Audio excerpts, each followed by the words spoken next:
Good evening, I'm Wakefield. This is June 8th, 2020, and this is a special meeting of the Wakefield Town Council that we had originally scheduled in order to give updates on the opening under phase 2 of the governor's plan and some ideas we have for opening up the town under phase 2, as well as some other business that has come up.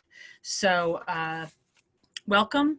And call to order. It appears that all of our members are present. And I'd like to do the Pledge of Allegiance now.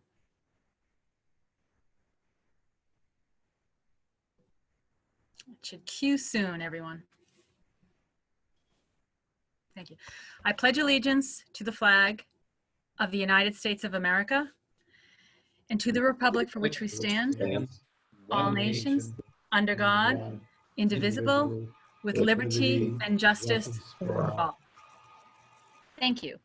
As I mentioned, we have everyone's attending from Town Council. Next, I'd like to go to public engagement. And I know Sherry will let me know who signed up. I know we have a handful of folks. And I am going to start, and I believe, I'm guessing Tiana is Christina Joseph. If that's you, Christina, can you unmute and show your video if you'd like?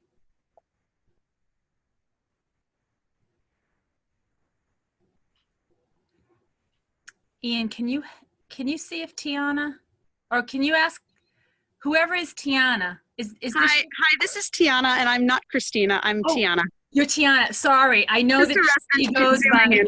She goes by another name in her email. Thank you for identifying yourself, though. No worries.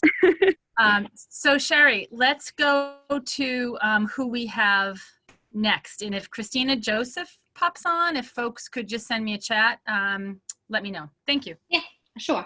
Okay, so the first one that we have on Zoom with us tonight is John Ross. Okay. John, welcome. Thanks, Madam Chairwoman. Can you hear me okay? Perfectly. Great.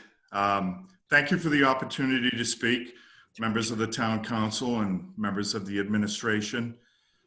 And John, I'm sorry, could you, it's so hard on Zoom sometimes. Could you just identify yourself and your address? Yep, my name is John Ross. I'm the Vice President of the Wakefield Community Partnership. I live at 1 Eaton Street. Tonight, I wanted to ask that we may, as the Wakefield Community Partnership, have some time at the next Town Council meeting, which I believe is June 22nd. And what I'd like to do there is discuss some conceptual plans for a multi-organizational effort in the downtown area in the later months of this year. Because of the COVID-19 pandemic, the community and local businesses, as you know, have been impacted over what's been a very difficult 11 weeks. Many traditions we have taken for granted have been canceled or postponed indefinitely. As we recover as a community, the Wakefield Community Partnership's mission statement of continuing, developing, and implementing activities and events that promote and encourage renewed community spirit for the greater good of the town is more important than ever. While we cannot replace the celebrations that have been canceled in 2020, we can and should all work together in a safe manner and come together. I hope to have your support on discussing our conceptual plan on June 22nd as the town and its businesses recover from this trying time. Thank you. Thank you so much, John. And certainly reach out to Sherry and perhaps Steve, and we can talk about having you on that next meeting. Great, thank you all so much. Okay, thanks, John. Sherry, who is next? Yes, the next one with us on Zoom is Eric Bertrand. Okay. Eric, go ahead. Hi, how you doing? Thanks for having me on again. I was on about 10 days ago for the town council meeting.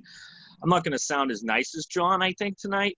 I did propose that the town council meeting last time about the utilization of Main Street and Water Street to be used fully for the restaurants that are there. And I did print out, I have in front of me all the square footage and the potential utilization of Friday and Saturday, the angled parking.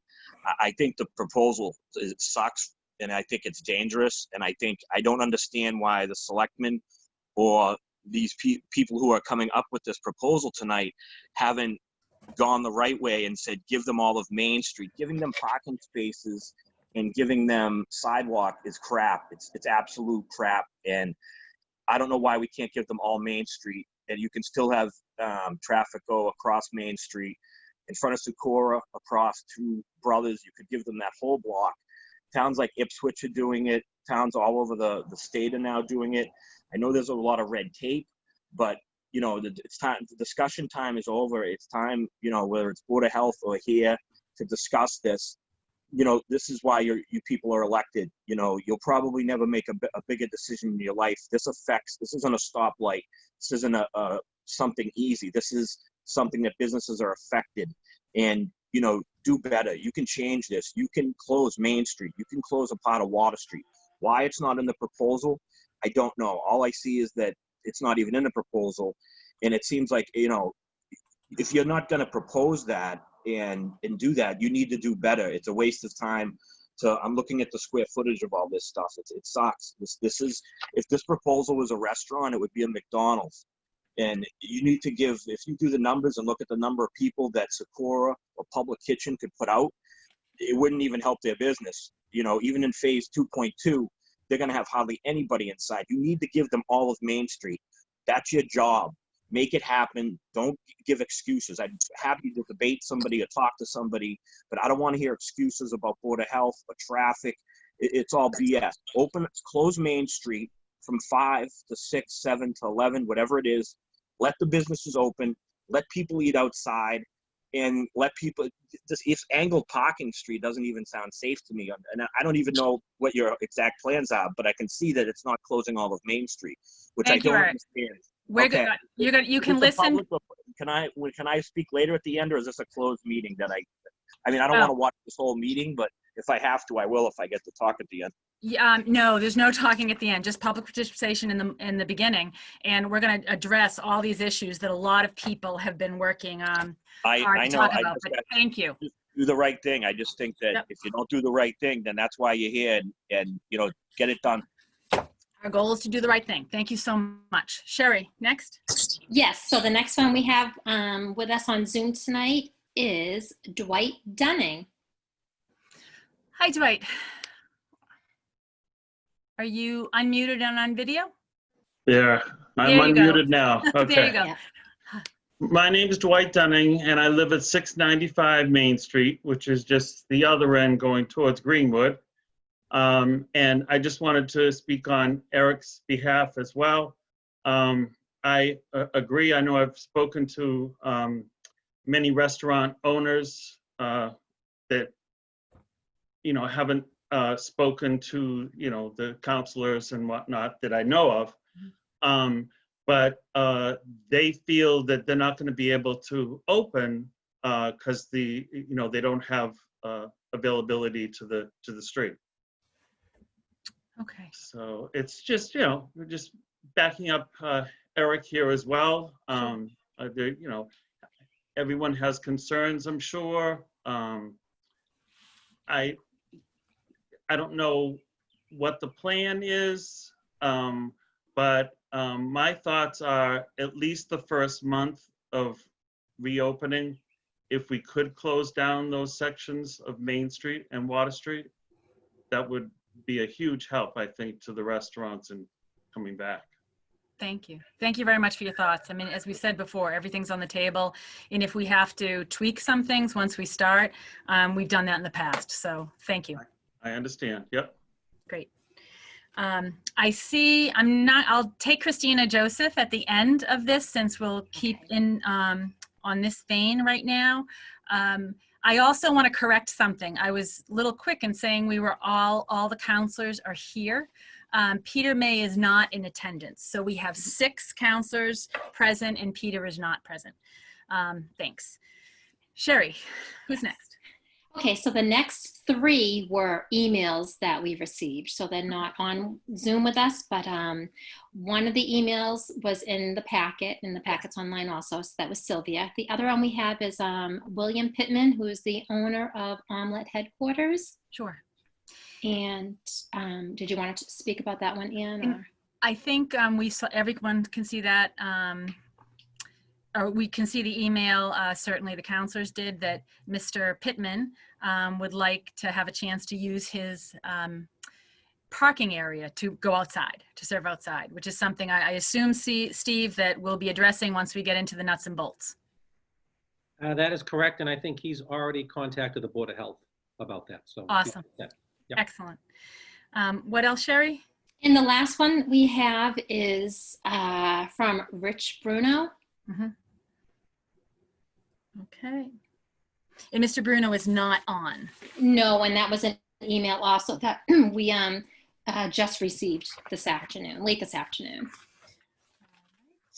And I'm sorry, I printed everything out. I'm trying to pull Mr. Bruno's email. Did he also, he was also discussing the No, he was, he's actually discussing taxes. Yes, exactly. He's discussing taxes. Mm-hmm.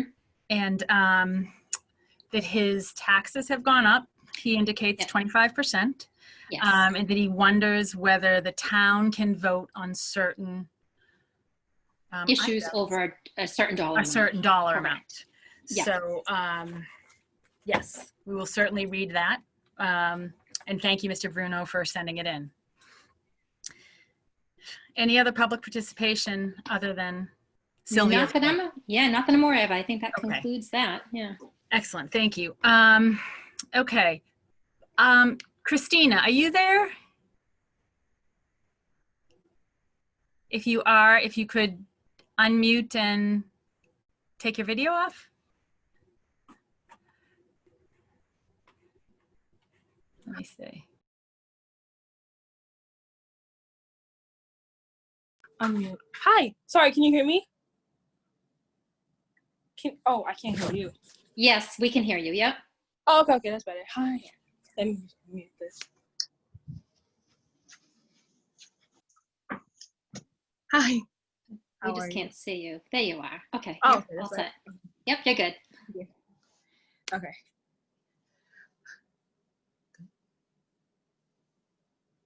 My thing is. Wait, I can't hear anybody. Give me a second.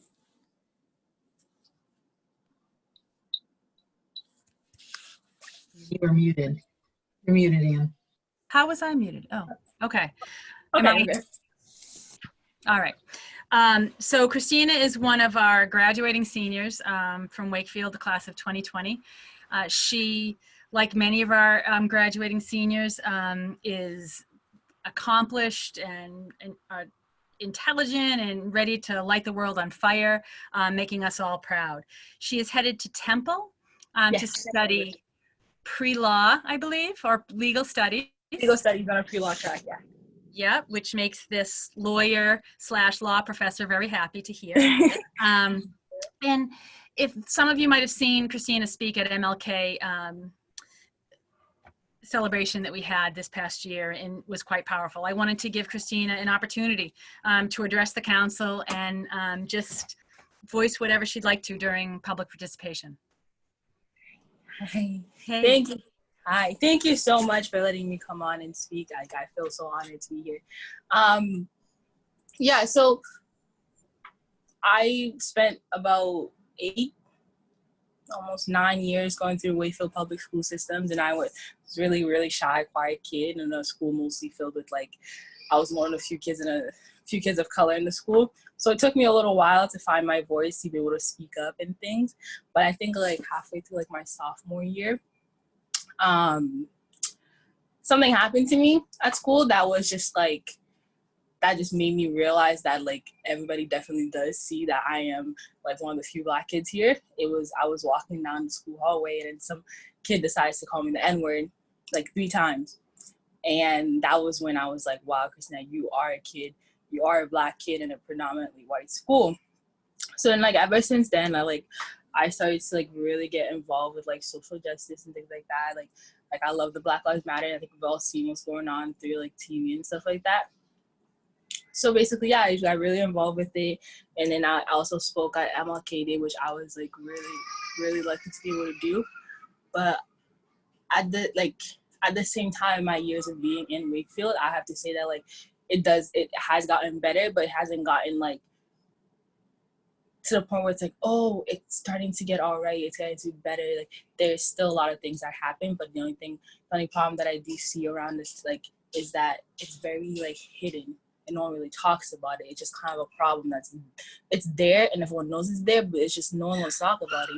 And if you don't live it, you don't experience it, some people don't know about it. So with the march that happened yesterday, there's actually some of my closest friends who did it. I helped them out with it, and I was very proud to see like everyone who came out and things like that. And I do hope that this continues because I won't be in Wakefield anymore. But I am very glad to see that like my friends and other kids in this town, other corner town, are willing to like continue this work that I've been doing, and I see that more people are doing it too, and I'm really happy and proud. And I do hope that like it goes into the school system more. My friend and I were talking about this. She asked me to help her with it because in Lynn they have this class, because some of these things that are happening, we never learn about them in school. They're just like, if you don't experience it, or if you're not friends with someone who experienced it and explains it to you, you don't really get to know about it. So my friend is trying to have this class actually be mandatory at school, where it kind of just teaches you about like these little injustices that exist and how like it affects people of color, not just in Wakefield, but also like in the United States in general. She's trying to get that class to be a thing, so I'm helping her out with it as we speak. So yeah, that was just, yeah. But it made me really happy yesterday to see how many people came out, and I don't know how I felt. Like I was walking around and seeing the amount of people that came out to support this movement, because it is something that we still live in America. Like this is something that still affects so many of us. And sadly, like unless you are friends with someone, you don't know about it. But I was really happy to see the support and things that come on. I do hope it continues, because Wakefield is starting to become a little bit more diverse, as I don't know if anyone noticed. So I really do hope it keeps changing and things like that. Yeah. Oh, I can't hear you. You're muted. I'm muted. I try Okay. to keep it down. Thank you so much. And I think just Raina Grant, Faith Defendre, and Yes. Aurora Leal were the three young women Yes. that really were very powerful yesterday, along with everyone else that marched. I want to thank you for coming in and just giving us a teeny little glimpse of maybe of your experience. But I think what is most powerful, what you're saying, is it has to continue. And although you may not come back to Wakefield, you're always welcome to come back to Wakefield. I mean, my little sister still goes to school. Awesome. She's in middle school, so I'll be around. And I'm really hoping it gets better by the time she reaches high school. Yeah, no, and thank you. We really wanted to hear from a student's voice during this meeting, especially after what happened yesterday during the march. And I'm sure we'll talk about that later. But thank you again, and we're wishing you the best of luck and hoping you get to go to Temple in person as opposed to online. But thank you again. And I think that idea of a class is a really great idea. So keep working on that. And please reach out to us if you have any questions or concerns. Okay. All right. Thank you so much. Have a good day. Thanks, Christine. And I'm sorry, we have one more for public engagement also. Yep, Who just joined us on Zoom. Okay. Yeah. So I'll hear from Rada now, and then if someone can read or summarize maybe Sylvia's email, and then we'll let Chief Scory address that. I think that was the plan. Great. Rada. Hi, thank you for having me. This is quite unusual. I hope you can hear me okay. Yes. I just wanted to acknowledge and applaud the idea of helping restaurants go on a main street. And whether that's partial closure or however you make it safe, I really like the idea. Me being European and outdoor dining is something very normal for me.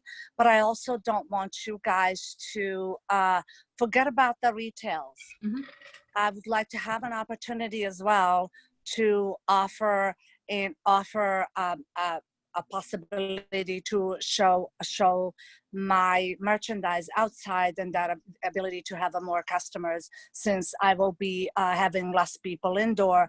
And I also have left it for my employee that works in my store. There will be, if they are comfortable with 4 people, I know I can have a more or 6 people, but it's up to them to make as many customers that they will come in my store, whatever their comfort level is. I left that of every employee to judge for themselves and make sure they are comfortable and having a safe environment for our customer, but having ability to have an outdoor and tables and, you know, racks and have interact with customer, that will give us a little bit of more, especially in the beginning. We cannot open our dressing rooms, and it's extremely difficult for any woman to shop without trying clothes on, but we're going to make everything possible that we can to come back. And I'm glad that I've been in Wakefield downtown since 2008, believe it or not. And I hope that you guys, when you're planning that Main Street, you know, possibly for restaurants, that you keep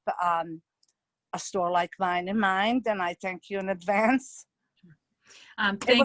First of all, it was so exciting to open that door today. I literally was freaking out. It was so beautiful just to open the door.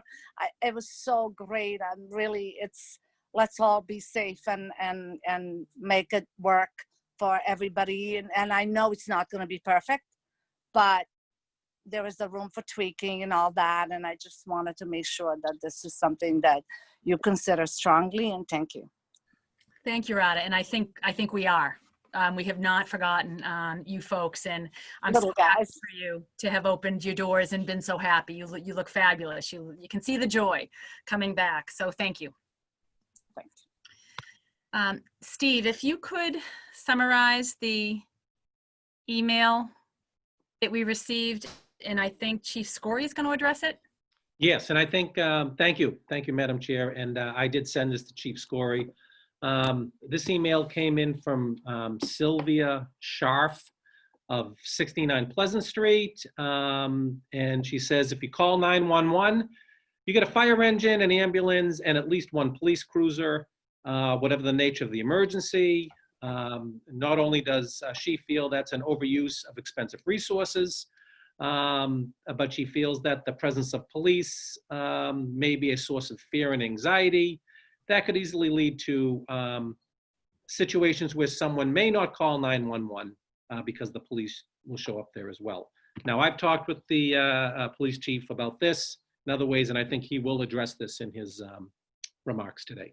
Okay. Thank you. Awesome. So we'll wait to hear from Chief Scory on that. I believe we have Maria Muti, who's also joining us for public participation. Thank you so much, Anne. And, I just want to say, I don't think she's on the call anymore, but to congratulate Christina on the march yesterday and on her graduation.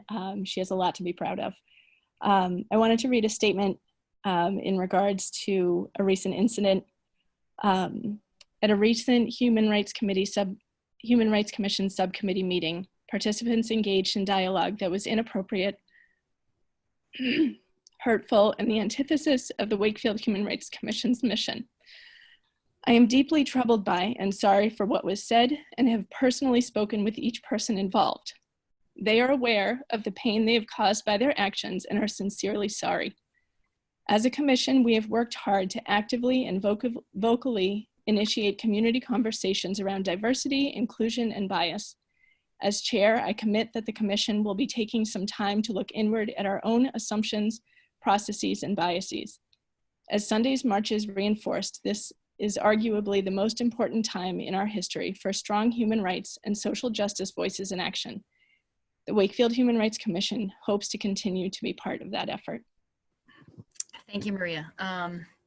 And thank you for your sincere and very thoughtful message. I think it's something that all boards have to be very mindful of, you know, what's in their hearts and what they're saying. And I think we can do better.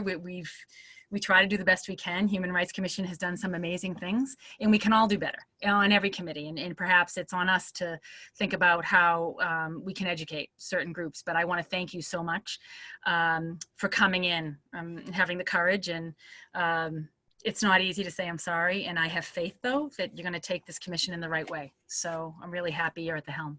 Thank you very much.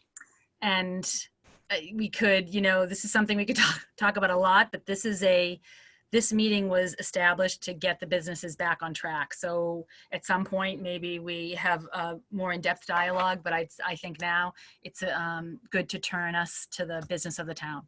But thank you, Maria, for coming in. Okay. So before we get to Chief Scory, I need a vote on the approval of the minutes from the May 28th, 2020 meeting. So moved, Mr. Chairman. Moved by Paul Donaco. Yes. Yep. Seconded by Second, this is Jonathan. Jonathan. Thank you, Jonathan. We need a roll call vote. Maureen. Yes. Julie. Yes. Jonathan. Yes. Paul. Yes. Ed. Aye. And myself, yes. So 6-0 approval of the minutes. Thank you. Next, we've invited Chief Scory to talk about whatever he wants to talk about, frankly, but mostly about the kind of training that his officers receive, his thoughts of what's been happening. We had a lot of, individually, we had a lot of folks reaching out to us to ask these questions. So, Chief, maybe before you get into the more substantive parts of your talk, if you could just quickly answer, if you'd like to, the email from the woman on Pleasant Street. Sure. Thank you, Madam Chair, for having me tonight. Sure. I can certainly answer the question about the email. So when someone here in Wakefield calls 911 for assistance, it's answered here in the police side of the building by police officers. We determine what the nature of the call is, and then we determine what resources need to be sent to that particular call. If it's a medical aid, we hear what the nature of the call is, we get the medical information. That call then gets transferred to Cataldo Ambulance, and they provide medical dispatch to the person who's calling. Then the officer who's in dispatch will notify a police officer whose patrol route that is to respond, and we also notify the fire department. So when it's a medical aid, you'll get Cataldo Ambulance, you'll get the fire department, and you'll get the police department. There's no strain on resources. The officers are on patrol. All of our officers are trained in basic first aid and CPR. So if you call for medical aid, there could be an officer in your neighborhood, there could be an officer nearby. The response time is drastically decreased when there's an officer that's dispatched to that call. If we don't dispatch an officer, then you have to wait for the fire and ambulance, and the response time could be longer.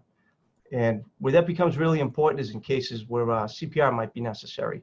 I can tell you that recently we had a case where one of our officers began CPR before fire and ambulance arrived. Once the ambulance arrived, they took over care. That person was actually revived and is now back home. So that's where our response becomes real important to medical aids, because we could be right next to your house when the call comes in, and we can be right there. So I hope that answers the question to that.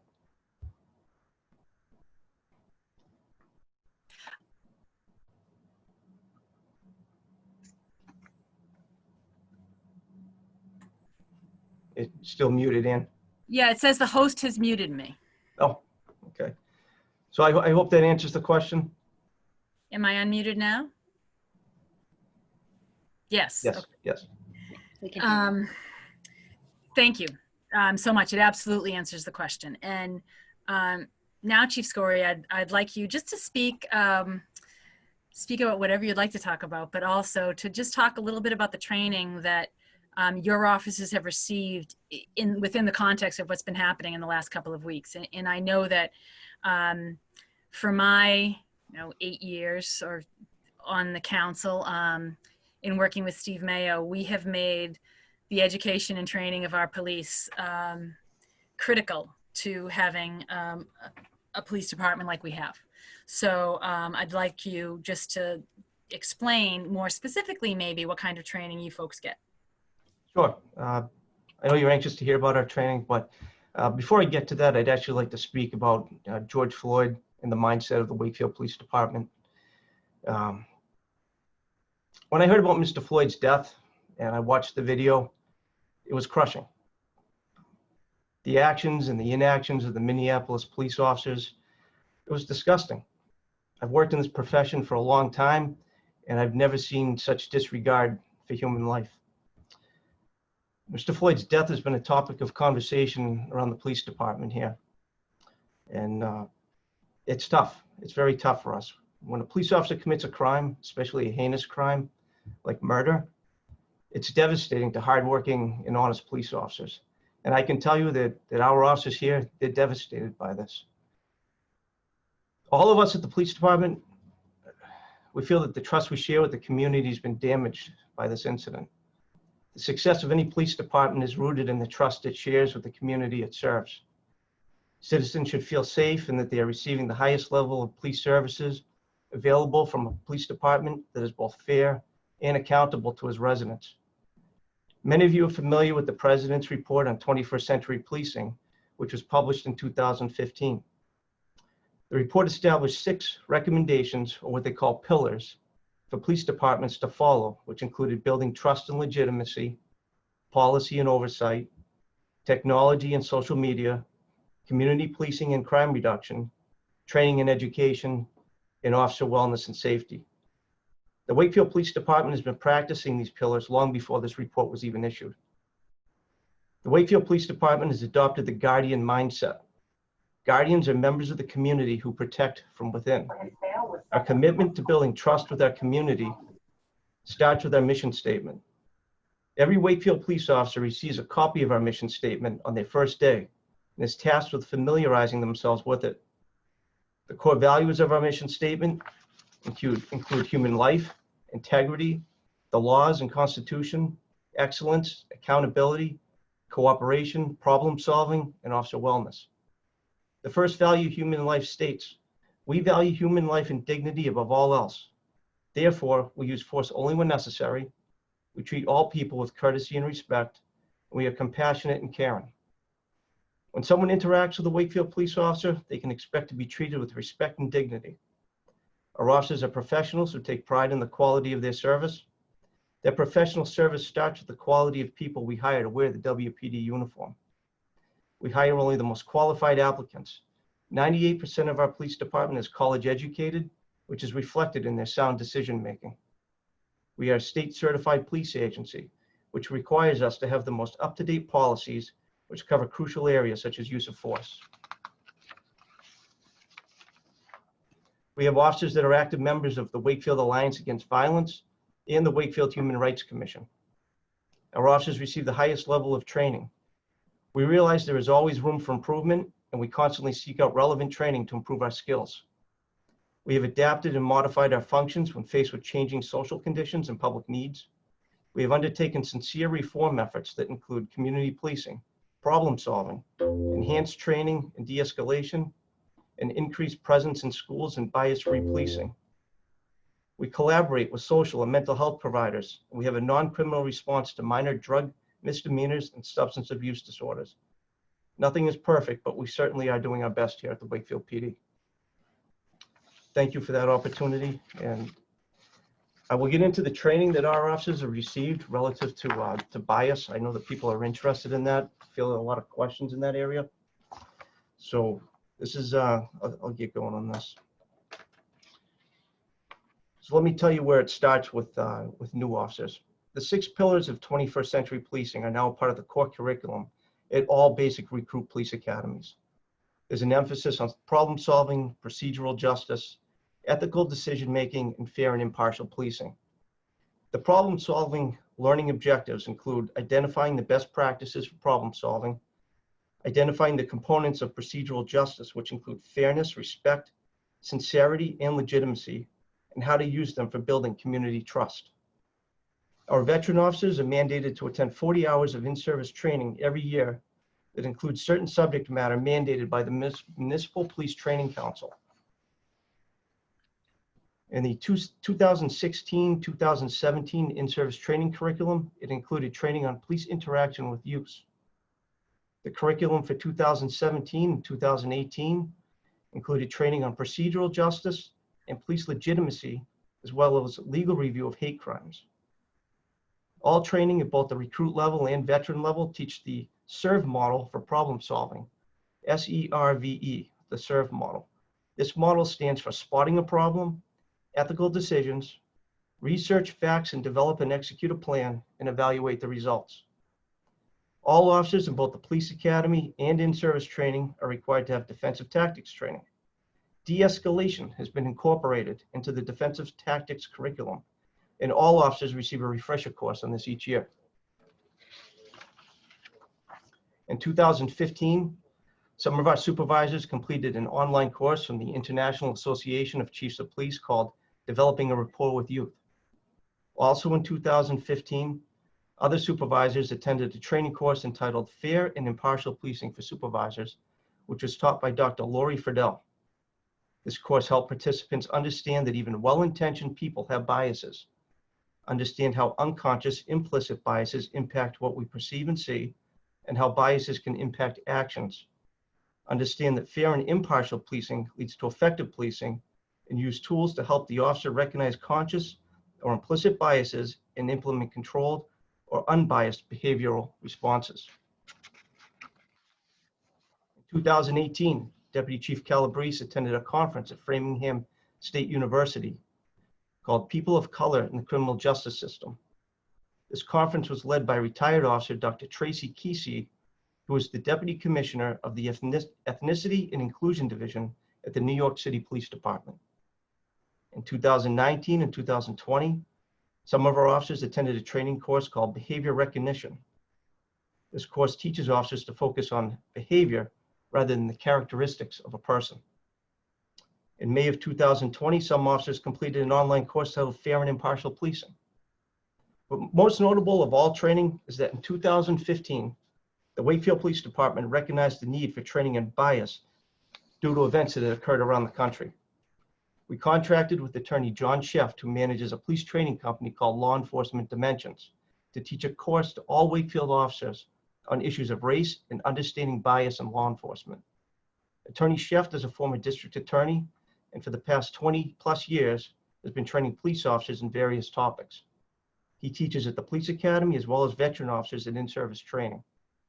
He has taught and lectured extensively on the subject of racial profiling. Over the course of 2 dates, September 15th and 23rd in 2015, all Wakefield police officers completed this training course. The course focused on the citizen's perspective, dealing with perceived bias, words and phrases to avoid, dealing with conscious justification, dealing with unconscious implicit bias, reasonable suspicion, probable cause, suspicious person calls generated from a phone call, suspicious persons generated from officer observations, and identification cases.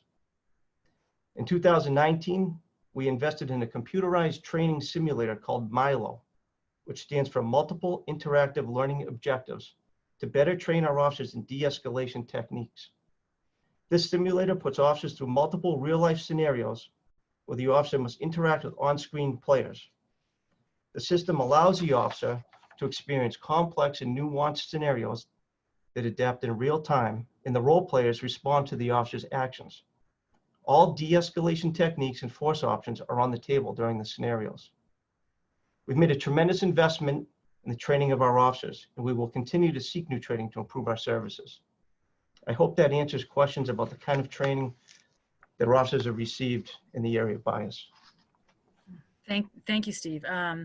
Yeah, I mean, I think Wakefield chief before you, and you've continued to make sure that you've grabbed onto the opportunities to take the training when it's available. Not all departments do that. And I think, you know, some people can be a little bit snarky and say that we live in a sleepy little town, and that's why there's not a lot of incidents. I would argue that we don't have a lot of incidents because you folks are so well trained and professional. As a former prosecutor who prosecuted people in this town, when I started, I was shocked at the amount of guns in the town. I was shocked at the domestic violence, the child sexual assault, parts of the town that a lot of us don't see. So to have a police force that is so professional, I think allows us allows you to do your job and to avoid these issues. So I I couldn't be more proud of our officers. Does it mean we're perfect? Absolutely not. Clearly, none of us are. Our school department's not perfect. Our committees aren't perfect, and the police we can always do better. And I'm glad that we have that attitude, that you don't have an ego that suggests that you can't do better. So thank you for that. Thank you. I'd like to open it up to any of the counselors who want to follow up with any thoughts or questions for Chief Scory. Sorry, let's see, who's up? Jonathan Chines. Thank you, Madam Chair. And thank you, Chief Scory, both for your work and for the discussion today. I really want to echo what Chair Santos said in terms of the training that the police department receives, is something that I see as a contributor to the small number of incidents in town. And I do think those two things are directly related, as do I think sort of the focus that we've had around things like family services and substance abuse treatment and all that. I think those investments also go hand in hand. While certainly I understand and am very supportive of the idea that the training that your officers have is focused around avoiding situations when force needs to be used, I did want to ask, when there are instances where there is a use of force against a civilian, can you talk a little bit about how that incident is evaluated and reviewed, within the police department, and any work that you make to sort of gather lessons learned or kind of refocus training as a result of incidents like that? Absolutely. So every time there's a use of force, the officer is required to fill out a report, to immediately report verbally to the shift supervisor, and then complete a report as soon as they can. The person in charge of the shift, the sergeant in charge of the shift, fills out a use of force report form. And what that is that's an evaluation form by the shift supervisor on the incident. And the supervisor will also write a follow-up report based on their investigation. From there, that's forwarded to the night lieutenant, who's currently Lieutenant Anderson, who does a review on the case. Lieutenant Anderson makes sure that that any use of force falls within our use of force policy, and it doesn't fall outside what is now called the use of force model. The use of force continuum terminology is no longer used. It's called the use of force model. He'll write a report, an analysis of the case, and then he forwards that to Deputy Chief Calabrese, who then reviews it again. At the end of each year, on June 30th, we take from the fiscal year, we take all the use of force cases that we may have had for that year, and we analyze them. We look for trends. Was force justified in every case? Is there something to be learned? And what we find is that in most of these cases, in fact, all the cases, the amount of force used here in Wakefield is far less than what the use of force model would have justified. And that's one thing that we do talk about, because it's a reflection of the ability of our officers to de-escalate situations, the fact that they're underutilizing the amount of force that the use of force model says they could have used. So we've been very successful here. Great, thank you very much, appreciate that. I don't see any other hands from counselors. Oh, yes, I'm sorry, Julie. Thank you. Chief Scory. And I know you and I talked about this about a year ago. Thank you so much for your update. Here's so I can see you. It was really helpful, and it's good to know. I know we talked about a year ago, the Anti-Defamation League came into Wakefield and did a very good presentation. And two things that they recommended were having a civil rights officer and trying to report incidents as quickly as possible to the community, particularly incidents that are hate related. And we haven't followed up in a year, and I just wonder kind of where we are on those two things. So we have an officer, a civil rights officer, and that's Amy Randall. And so the state has mandated training for civil rights officers, police officers, and the training hasn't come out yet. It's something that the state has been talking about it, and we're still waiting. So as soon as that training is available, Amy will be right there to attend. As far as reporting goes, Amy is the civil rights officer, so she does the reporting. We investigate every case first, and then we report that as soon as, you have to be very careful with these cases because not every case appears as it does originally, if you follow me there. You have to make sure that it actually is a case that needs to be reported before you report it. So we take our time with these, we're very careful. We investigate it, and then we'll report it once we feel that we have a reason to report it. Can I just follow up on that for 1 second? And when we see the police blogs all the time in the newspaper and whatnot, is that considered reporting or is that just simply a log of calls? It's a log of calls. So every day we take our police log, we send it to the newspaper. They filter out the calls that they like to print and the calls that they don't. Okay. Is that publicly available anywhere on our website or other places, or do they come to you send it to them, or we send it to them? Anybody who requested it could get it? It is a public log, so anybody who requests it can get it. Okay. Thank you so much. You're welcome. I see Ed Dombrowski has his hand raised. Thank you, Madam Chair, and good evening, Chief Scory.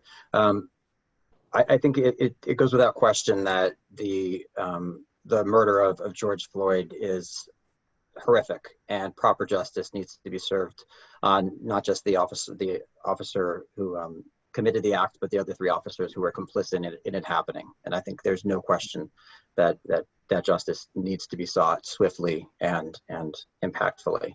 I did want to say that with respect to our own police department, I have tremendous respect for the work that you do and the leadership that you have offered to the department, and for all of the men and women that are part of the police department. We are incredibly fortunate to have such talented individuals who are incredibly trained, not just at the academy, but throughout their time working for the department. And it's a real testament to the priority that you place on making sure that we have the best trained officers to make sure that we have every incident handled fairly, appropriately, and justly for anyone that may become involved with the police for anything. And so I want to thank you for that. And I think it's really important during these times to recognize that your department has been through a lot since going back to February, when the pandemic became an international crisis. And I speak with you regularly. I know how difficult it has been for your entire department going back to February. With the national events now, understandably, it is increasingly difficult for them as well. But I do just want to say that the work that you and your department, do here in Wakefield is so incredibly important for the safety and well-being of all of us. And I thank you for that. And certainly, I hope that we can all learn from the events that occurred. And I pray that we never have to see an incident like we did, see happen across the country. But I do take comfort in knowing that we have tremendous leadership here at our town level, and I thank you for that. Thank you, Ed. Thank you. Maureen. Thanks, Anne. I just want to echo what everyone said, in particular, Ed. Chief, your department does great. I just have 2 questions on what you said. Thank you for going through the training. I'm hopeful that that training in 2015 sounded great, and implicit bias training, and the person who was a former sheriff and attorney. I would love to know, I think in my time on the town council, I've been at the swearing in of 7 new officers who were not there in 2015. And so I would just love, as we're talking about budgets and going in the future, about 2021 being a year that you and your department do that again. I don't think it's a one-time touch point. I'd love to know that it's on the horizon again, especially since, I think my numbers might be wrong, but 7 out of 40s, a significant number of new folks and people in new roles, like yourself, a new chief that wasn't a chief in 2015. So one comment there, just an ask. And then the other follow-up, thank you for responding to Jonathan's question about the reviews of incidences with force that you do on an annual basis. I had no idea that was done. That's great. Is there a civilian that sits on that with you guys, or is it just internal? It's just internal because it's not a disciplinary measure. It's just, we're a state certified agency. So it's part of our state certification that requires that. Thank you.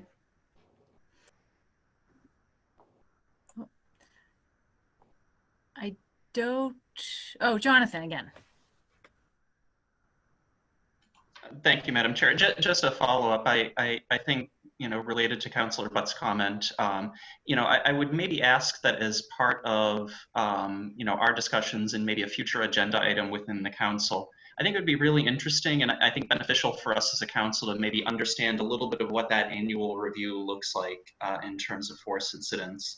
I don't think that substitutes for civilian review board, but I think certainly having that level of information for us both as a governing body, but I think also as a reflection of maybe some of the concerns that citizens have, I think would be a really useful exercise to go through, and certainly for for me individually, I think would be helpful just to get an understanding as to how you approach that work, Chief. Not a problem. Thank you. I know Steve has his hand raised. Mayo? Thank you, Madam Chair. I want to thank the board for having this, or the council for having this discussion, and I want to thank previous boards in the town of Wakefield for actually valuing paying for the education of the police officers. And that's a big issue. It was a big issue years ago in the police contract when the state stopped paying for any education. And to the Wakefield's credit, to the town's credit, we continued on with our officers, and that's made a big difference. And I think that the chief touched on the education part of that, and having a well-educated police force is certainly a big step in the right direction. Also, I think that the council needs to know that over the years, we have not been afraid to let officers go, whether early on, and in some instances, we spent a lot of time training them, but we felt that, hey, they just didn't meet our standards. And there are times that we have to cut loose, so things like this, shouldn't happen, but we want to make sure they never happen. So kudos to Chief Smith and now Chief Scory for making sure that we kept our level of officers up to snuff. And that's a big part, and I applaud both of them for that. And I wanted to say that the attention, I hope I'm not stealing anybody's thunder on a wonderful event that we had yesterday, but the attention that the chief put into this and the sensitivity that he had in working with, and I say working with is what he did, working with the wonderful young women that organized this event was unbelievable. And they seemed, in my conversations with them and they with the chief, very appreciative, and we had a wonderful day because of that. Even down to the fact that the chief softened our officers into the, not a full kind of uniform, a kind of with the green tops, even that was softening that. So every attention was made to make sure that, we were sensitive to that. So I want to thank him and his whole department. Was never prouder of them than I was yesterday. So going forward, we will take suggestions. We know that we're not perfect, and we're always striving to be better. So I do thank the chief and give him a lot of kudos and his whole force for what he did. Thank you. Great. Thank you. And Steve, I would echo what Maureen said about Jonathan Chef's training. All good things come from Middlesex, and I worked with him a long time ago at the DA's office. I think it's a great idea to maybe revisit that kind of implicit bias, or whether it's, even though they're not lawyers, most cops, but letting them know what the laws are, it makes them better cops. So I would love to see you look into seeing when that training happens again, and I'm sure we can nudge Town Administrator Mayo to support that training, because it's critical. That's how you stop, incidents that we see around the country. So no nudge necessary. Good, excellent. All right. Thank you so much, Steve. I think that's good. We don't have anyone else who wants to add a comment from the council. So now item 7 is the COVID-19 update. So Mr. Mayo is on deck, or on board. I'm sorry, let me unmute myself there. A couple of very things quickly, then we'll go into the crappy plan that was authored by me, just so I'll take full responsibility for that and we can discuss that. But anyways, in numbers, as far as Wakefield is concerned, our numbers, I would say, are steady in COVID-19 cases. We're right at about 300, whereas I always thought we would be. And tragically, probably 40% of those are from people in some the most fragile people in facilities where they are maintaining, whether it be nursing homes or hospice or things like that. So that's a big part of that whole thing. One thing that is very exciting that will be coming out is that hopefully in the near future we will be having some community testing for all. We're trying to work out that date in conjunction with Melrose. We seem to get a lot better when we work together in our district, trying to put together a drive-through where you will actually, go through and get swabbed in that way. We've seen that in some other communities. I actually, we had the town hall employees done, and it's not that bad. The testing is not that bad. So that's worked out should work out very well, and there'll be more to follow on that. So we're hoping to have that. It's hard to come up with a date for these, and there's a lot of events going on. There's, graduation events, and we have town meetings, so it's hard to get a date, weekend date. We can get a lot of people in there, so that's part of the whole issue.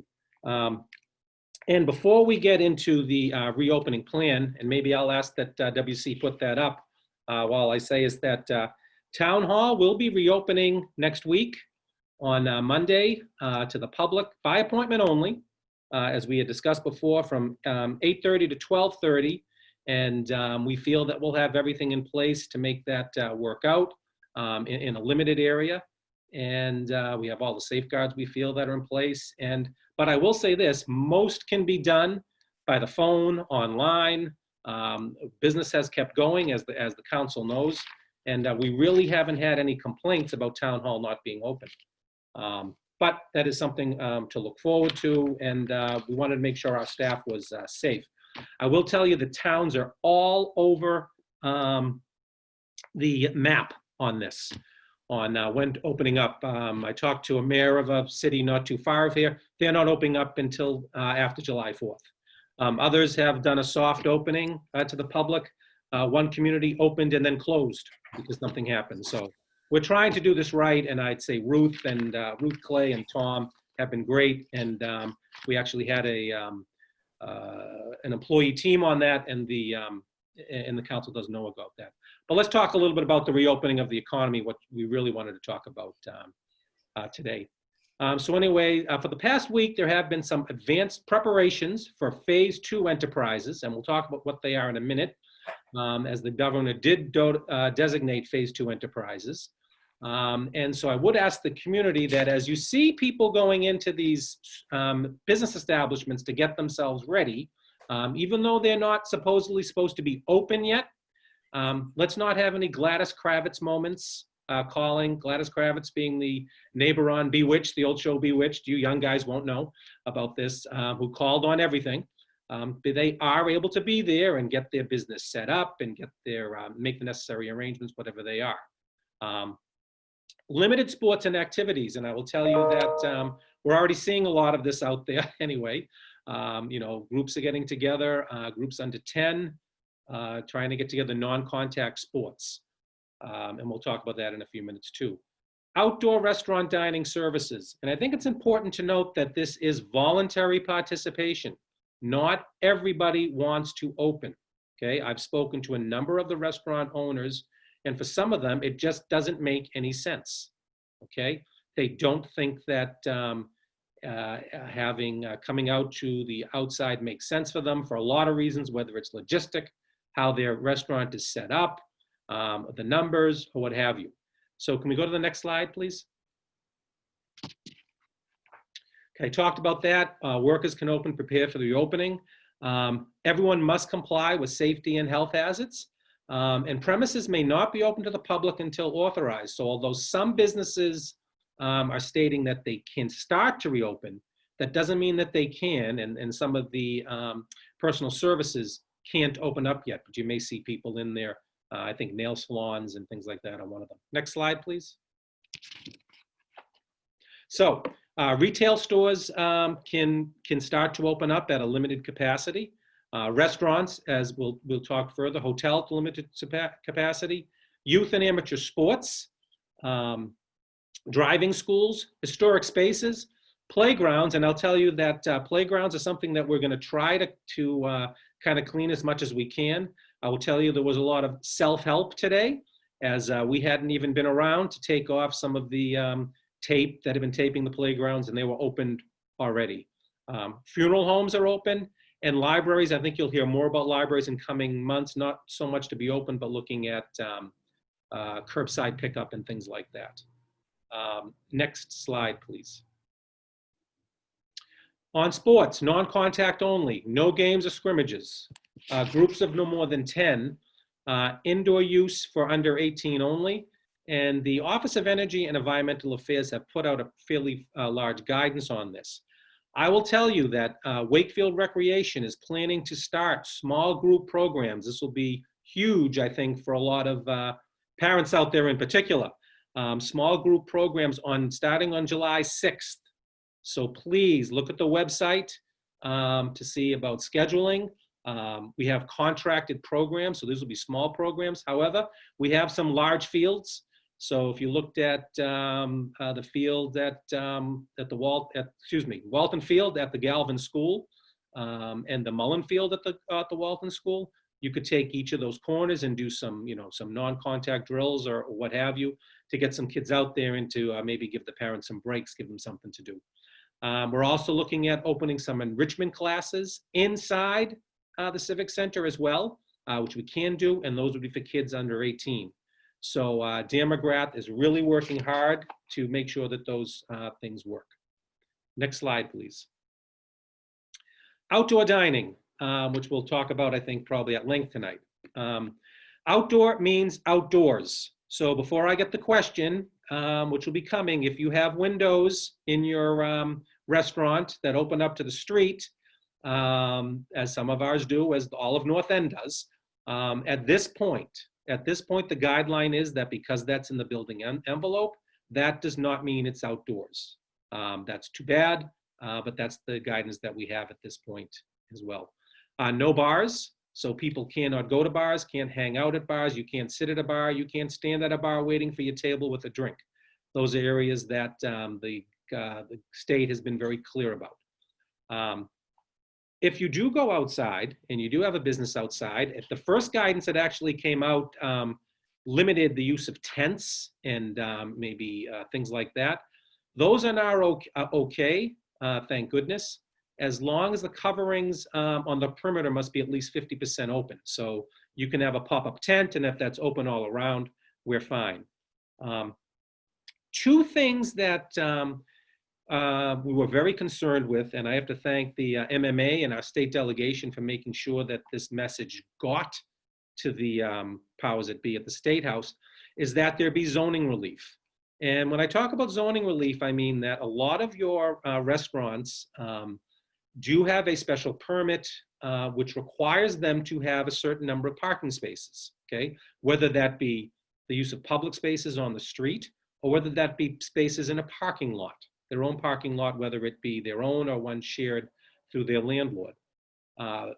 If you were to utilize those spaces for outdoor dining, putting seats out there and what have you, and you took up parking spaces, technically you would be in violation of your special permit. That relief was granted both in the legislation and what the governor signed. The other item was the option of the local authority to allow alterations to the liquor license. Now, what that means is that currently right now,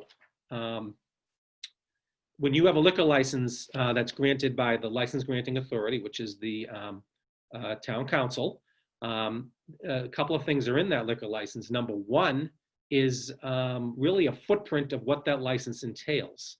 So when the council approves the license, as they know, they'll receive a floor plan with the number of seats, a bar area, might show an area that's a service bar or what have you, and it'll say that a liquor license is giving for Steve's Bar and Grill that has a bar with 12 seats at it and 100 seats in the restaurant.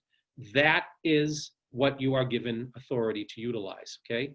So you can't just go out and extend that without getting approval of the local licensing authority. And as we all know, that approval is a lengthy process. There needs to be a public hearing. There needs to be notification of the public. There needs to be a review that is then sent to the ABCC, the Alcoholic Beverage Control Commission, where they have to approve it.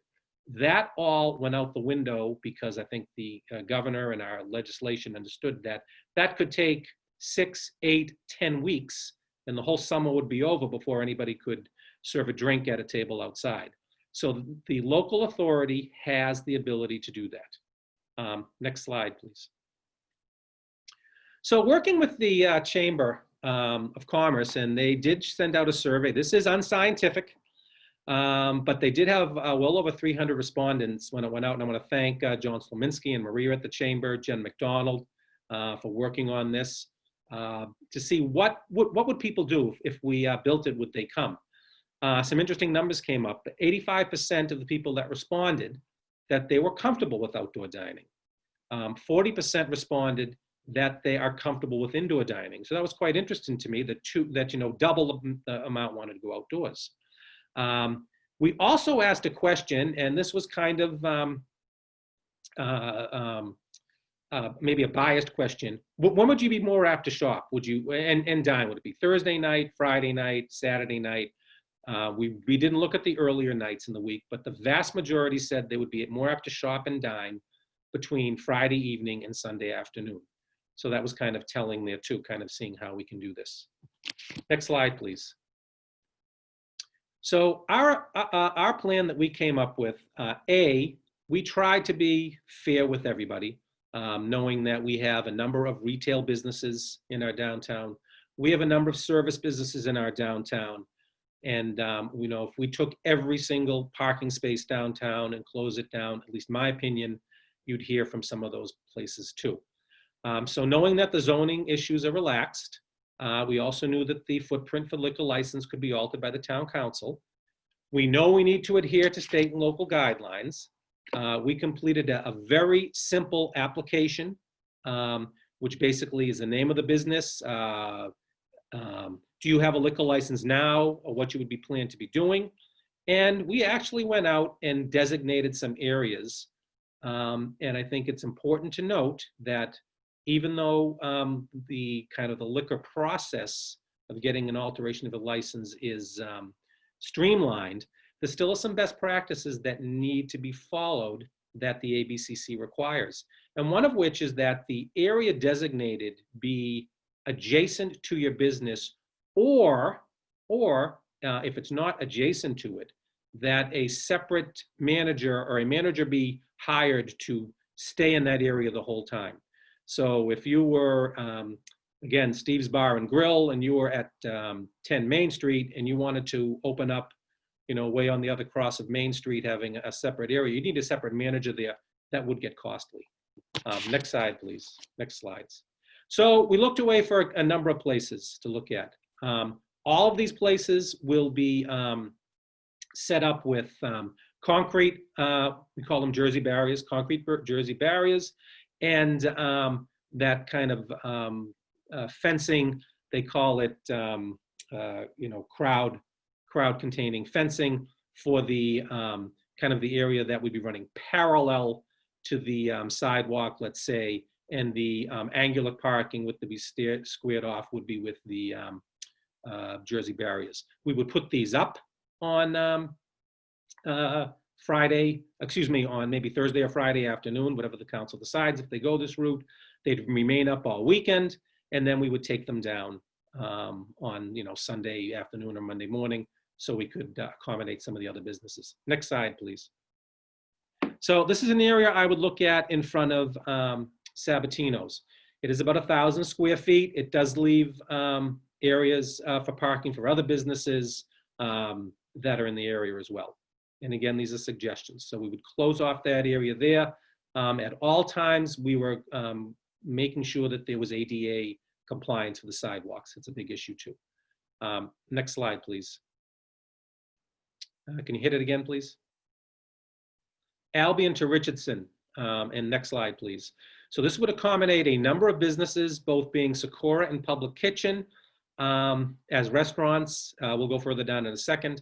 So these particular businesses and the sidewalk in front of them is a little bit wider, which is a great feature of Wakefield. So we felt we could accommodate some tables in front of the, adjacent to the walls of the restaurants, as well as the angle parking areas in front of them. Next slide, please.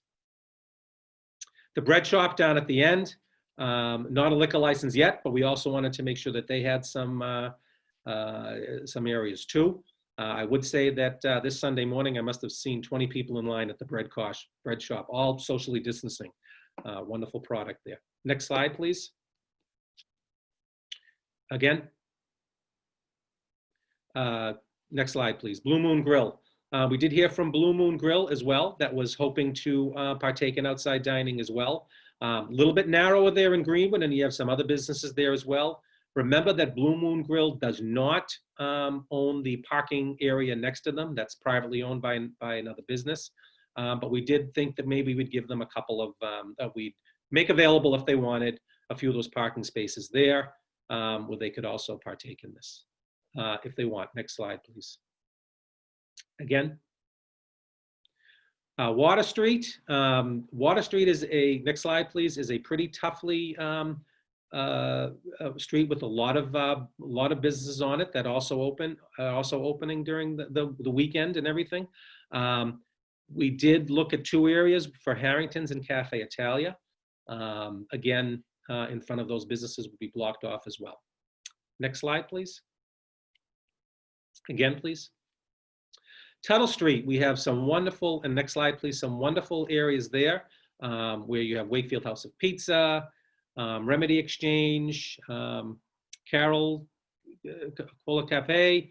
There is a hair studio there, but there is parking across the street. Maya Bar and Grill. We tried to accommodate all those areas there. Next slide, please. And again. And again. We also thought about I tried to think of all the restaurants that we had in the area. North Ave Diner may or may not want to do this. They do have a parking area in the back that they could use as well. It's a good point to talk about businesses that had their own parking. For the most part, they have the ability to do that on their own area. We heard about one tonight that was thinking about doing it. American Harvest is thinking of doing it. And some other areas that have, other places that have parking. Next slide, please. Again. So we did think about putting this in the area adjacent to the business frontage. In talking to the police chief, we will have a police walking presence in the square while this is going on, really to make sure that you know, everything is handled nicely, and really more to support the restaurants than anything else. Next slide, please. So the establishments must complete a very simple application, which they'll also note whether they have a liquor license or not, so we can look at it. Applicants must provide their own tables, chairs, specific area restrictions in it if they want, and or umbrellas or coverings for the tables, pop-up tents. We do not have that. They must follow, of course, all Massachusetts and local Board of Health safety protocols. There needs to be 6 feet between people sitting at the tables. I think that is a guidance that's going to come out from the governor, because if you had 6 feet between the table edge to the table edge, and then you have a chair of 2 feet and you're sitting there back to back with someone behind you, word is that is going to be, that's going to be changed to 6 feet between chairs. Sorry, don't shoot the messenger. And again, no bar seating. Next slide, please. I've noticed some other states have done this in talking to people, a 90-minute maximum per seating. I think it's important that we do it really to help the restaurateurs.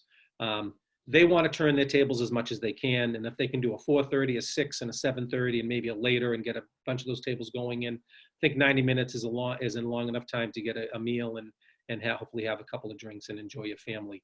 If someone stays there for a long time and they're not spending money, that's not helping the restaurant. And this gives them a little bit of an out, and they can blame me if they get rid of people. Really reservations only. That's the only way to do it, I think, for the restaurants too. Contact logs should be maintained with phone numbers in case there is an outbreak in that area. I think a maximum party of 6 is probably very fair and consistent with other areas. Next slide, please. So if this or anything else is acceptable to the town council, I would like approval for the use of the streets and sidewalks areas per plans or any changes the council wants to make on that. Approval of the application process, and again, it's very simple. Name, contact information, where you want to go, what you're going to do, and whether you have a liquor license or not, which we will then get into the liquor license process. We have a form of license in the packet which would allow the individual businesses to come out into the public way, that or sidewalk area. That was drafted by Town Council Tom Mullen. That's very important that they do sign that because they're using public land for something for a period of time. We should think about what the hours are going to be for that as we go forward, and there's a spot in there for it. And I'd ask for the authorization for myself with input from the health agent and the emergency management director to approve these alterations of liquor licenses and food service footprints for both public and private spaces. So these businesses don't have to come back, because if you don't do it kind of this way, because you don't have an application from anybody right now, we'd have to schedule another meeting, and there'd be open meeting law issues, and we'd be another couple of weeks before this started. So authorizing me within those spaces with that help would be streamline the process. Also, and I'm glad that we had some public participation bring this up, would also like the council to know that this is something we usually use with the DPW, but will allow retail to enter the public way, providing, again, ADA access is always sufficient. To me, there's no reason why a number of these businesses can't come out into the sidewalk, whether they be food, whether they be clothing or florists or gift items like at Sweet Bay. Allow them a little more latitude to get out into the sidewalk, again, to expand their capacity and to allow them to help. I will say that this is not a perfect plan. There is no perfect plan out there. We tried to hit our team here, consisting of myself, emergency management director, fire chief, police chief, health agent, DPW team, really to think about, and Chamber of Commerce were very, very helpful in this. And I will say, so it's not perfect, but I will say that I spoke to a lot of the, a number of the business owners, and there are some restaurateurs in particular, there are some that will not come out. I mean, there were other areas that we could have looked at, and even larger areas. And for them, they felt that at this time it was not, didn't make any sense for them. So again, this is voluntary. They don't have to do it. We're just trying to give them a way to do it. So with that, Madam Chair, I am available for any questions and slings and arrows. I would imagine counselors, Jonathan Shines, there we go. I knew we'd have some questions. Sorry, I'm always quick with raising my hand, but thank you. No slings and arrows, Mr. Mayo, though I do have a few questions. And first of all, just want to say I appreciate the thought that went into this plan. I think the listing of the issues that we need to consider from a voting perspective tonight is a good distillation of how complicated this is. And so certainly for the folks that commented earlier in the meeting and folks that are watching along, please know that this is, unfortunately not something that's easy to do. There's a lot that we've got to consider and pull together. So again, Steve, really appreciate the effort that went into this. I had just a couple of questions just to clarify, I think some of what you said and make sure I was understanding sort of how the plan came together. I talked too quickly, I'm sorry. What's that? I talked too quickly, I'm sorry. No, that's okay. Just the first, just to make sure I understand. So obviously, as we look at sort of the plots that you've laid out, there are certain restaurant blocks that aren't included. So for example, along Main Street, you've got the block with Brothers and Charm. Thinking in downtown, Right. you've got Phuket and Molise behind there. So is it safe to assume that you've reached out to those restaurants and they're not interested either because they don't want to come outside or they have parking? I have not reached out to everyone. Okay. Possible. But I will say that those that had, those that didn't really have a dining in presence, I mean, some places are purely takeout anyway. Okay. Yep. If they wanted to come out and see me about a table, that'd be fine. We could probably do it on the sidewalk. Those that had private parking areas, okay, and especially where the street is a little bit narrow, like it narrows down there on that part of Main Street that you brought out. Those were not, I did not consider bringing them out there at this time because of these issues. But we could always add, if the council said put them in, I'm happy to do that. We tried to hit the main ones that I thought would come out in doing that. In those areas. Got it. So sort of the criteria, I guess, that we're looking at effectively are the restaurants in town that A, don't have sort of public parking, and B, do have some form of kind of had some form of in-restaurant table service. Correct. Okay. Yeah, that's great. I appreciate that. Again, I certainly don't want to, if we move forward this, Helen, I don't want to suggest that that's the sum total of what we'd approve. No. And I just hope we'd be receptive to any other restaurants that would come forward. This is a first step to try to get people up and try to do something. We may find in 2 weeks that they can open up at 50% capacity inside, which I would love. Would be helpful. We may find no. We may find others that come up and say, can you help us out? And certainly that's what we're here for. So another question that I wanted to talk through. So given the guidance from the state in terms of all chairs, if you will, need to be 6 feet apart. One of the concerns I do have of this plan, and again, I think some of the folks from the public that spoke earlier spoke to this as well, is if you're talking about like a 300 to 400 square foot block of space and everyone's got to be 6 feet apart, it doesn't feel like you can fit a lot of table space there. Oh, that's true. That's absolutely true. Yeah, and so I do wonder, and maybe this is just something for the council to discuss, if it does make sense for us to think about, for certain times of day, particularly the Friday, Saturday night times when people might be going out more, if it does make sense for us to think about closing a section of Main Street, closing a section of Water Street.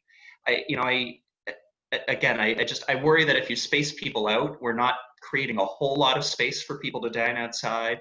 I do worry a little bit about sort of the safety aspect of it, where, you'll have diners, I know there'll be Jersey barriers there, but, that are pretty close to lanes of traffic, especially if you're talking about North Ave, if you're talking about Water Street, where folks do tend to move quickly.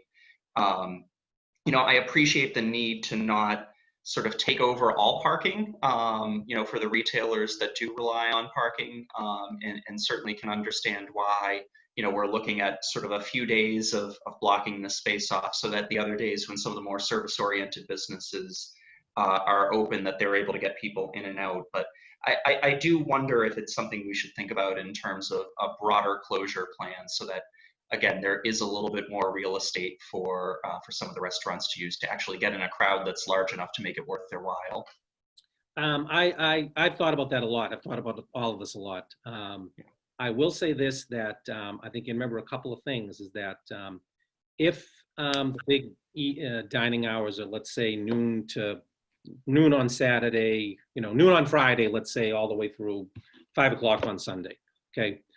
Restaurateurs are not going to bring their, tables and chairs inside and out. They're going to stay in the area. So you're talking about shutting down the entire Main Street, if that's what you're thinking. And I think you're just spitballing here, for that entire time.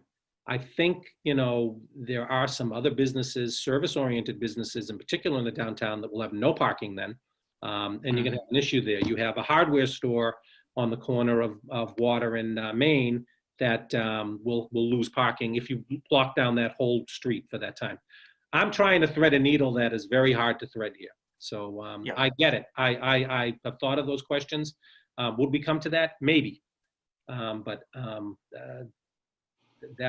maybe we will find that if there aren't enough chairs and we've got to come back and expand it, spaces. I get that. Okay.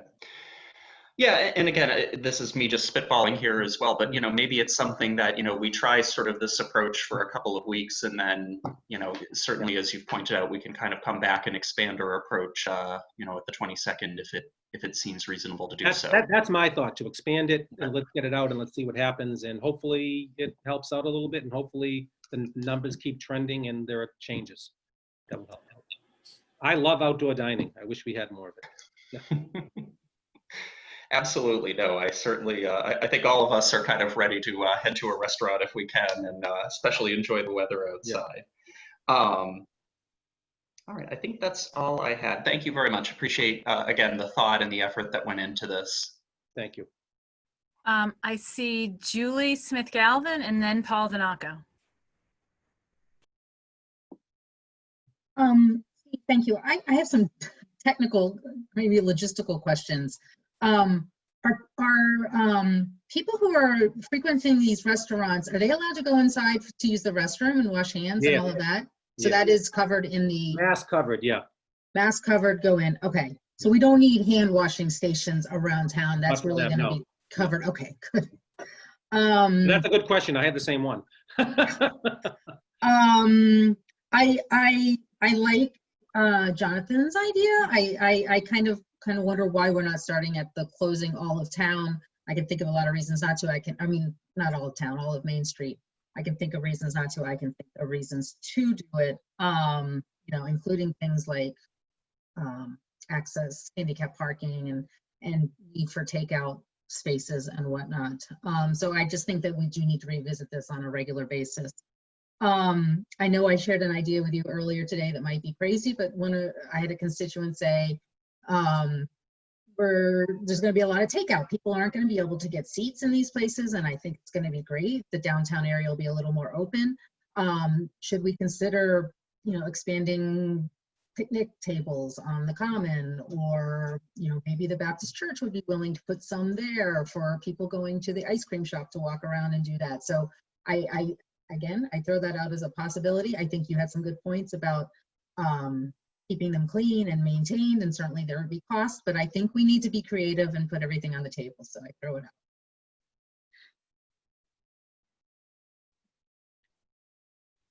That's all. Paul Donaco. Unmute, Paul. Thank you, Madam Chair. I'm having a hard time with my cell phone now because my computer died, and I'm not sure what happened there, but I'm trying to navigate now on my cell phone for the first time.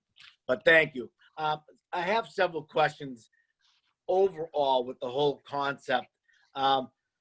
We have a lot to decide. If we do not close Main Street completely, do we have hours of operation that we're going to put in place for, say, Friday, Saturday, and Sunday dining? Have we picked days, specific days yet? Is it Thursday, Friday, Saturday dining? I mean, I don't know how much I missed in the discussion while I was switching. Okay, I'm sorry, Paul. That is one of the questions. Is, I will have the DPW will go and close off those areas. Let's say it's Thursday noon or Friday noon, whatever the council decides, and those will be closed off from, let's say, Friday noon to Sunday at 7 p.m. or whatever the council decides. Because again, the restaurants aren't going to want to go back in and out, and maybe they're going to have to because of the weather, or they have wooden tables. They don't want to leave them out or what have you. But DPW can do it at one point and then at the other point, and then it'll be open up for the rest of the week. Would we also, Steve, be limiting the number of seats being allowed outdoors at this time, or is it as many as they could fit? Those would be the number of seats and tables would be limited by the spacing necessary to meet the state guidelines. And you determine the square footage of each location based on? Based on what was available in front of them. I mean, I think you could, if you wanted, go down, let's say Albion to Richardson, all the way if you wanted. Certainly, that would open up more spacing over there. We tried to make it fair, kind of matching the storefront in front of people too. as a fairness there, but there is maybe a little bit more area down there. But again, there are retail businesses that, you know, we had to consider as well, or that I considered retail and service businesses. So hypothetically, Steve, when we get into the second phase of phase 2, and we are going to be able to allow the businesses to go inside again for dining, and there's a 40% number, I think, being tossed around as far as capacity, would we still leave the outdoors open for them to use the outdoors at the same time as the 40%? The license that is presented, I think the short answer is yes. That the council, so it's a revocable by the council. It expires on, I believe, November 1st, because that's the date that the governor's order expired on. But you know what? If they got 40% and we wanted to keep it, it was working, I think we could. Once they got back to, you know, 100%, maybe we still keep it. That's might be a different analysis with the liquor license area, though. But I think that's something that we'd have to cross the bridge when we came to it. So my last question is this: I can see 2 unique areas. One being Main Street between Albion and Richardson, and the other being Tuttle Street, where you have multiple businesses side by side who would be outdoors. My concern is, how do you set up a takeout area for all the establishments? In case in point, let's do Public Kitchen in Socorro. Their entrances are almost side by side. And you're going to have tables on the sidewalk and in the street. People are going to have to walk by them somehow to get the food that they just ordered. Is that going to be a concern for us when we do all this in that case scenario? Because the same thing's going to be for Tuttle Street. Right. Well, in all instances, there will be a passable way on the sidewalk, so they will still be able to pick up takeout. That won't change. So the people waiting for takeout would stand where? Next to the people dining? Well, I guess, you know, I guess they'd have to go down and social distance down the way a little bit, but I think most of us make sure it's ready, right? We're told when to show up and we pick it up. Okay, no, I'm just a scenario that I'm not sure. I just want to make sure that whatever decision we make tonight is going to be something that's going to be workable for the restaurants, either in all capacities, and even for the other businesses in their close proximity to this. I mean, we still have to bring in make sure that we comply with all the Board of Health requirements as well, right? Correct. Okay. No, okay. Maybe you were trying to reboot, but this has been talked with at a lot of times with our health agents, so.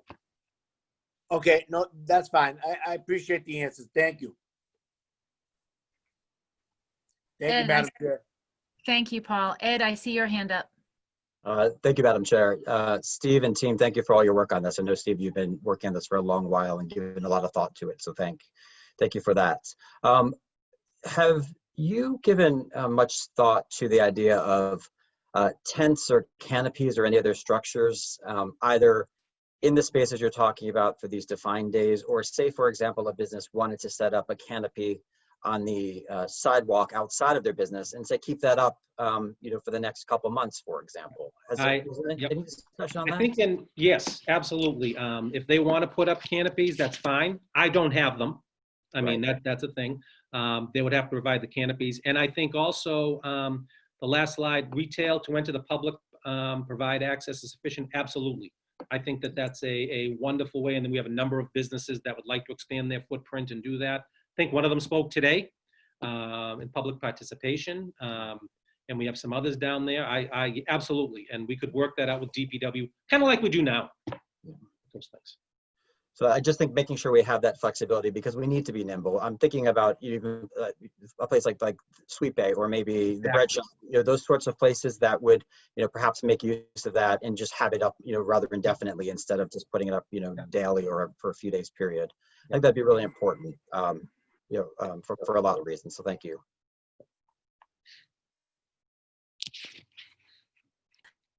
Any other counselors have? Nope, I don't think so. Steve, let me ask you something about, and I assume we're going to talk more about hours and days, correct? Yeah. Yeah, I mean, I would suggest it seems to me that it would either be a Thursday evening through Sunday evening or Friday evening through Sunday evening. We can change the license either way. Okay.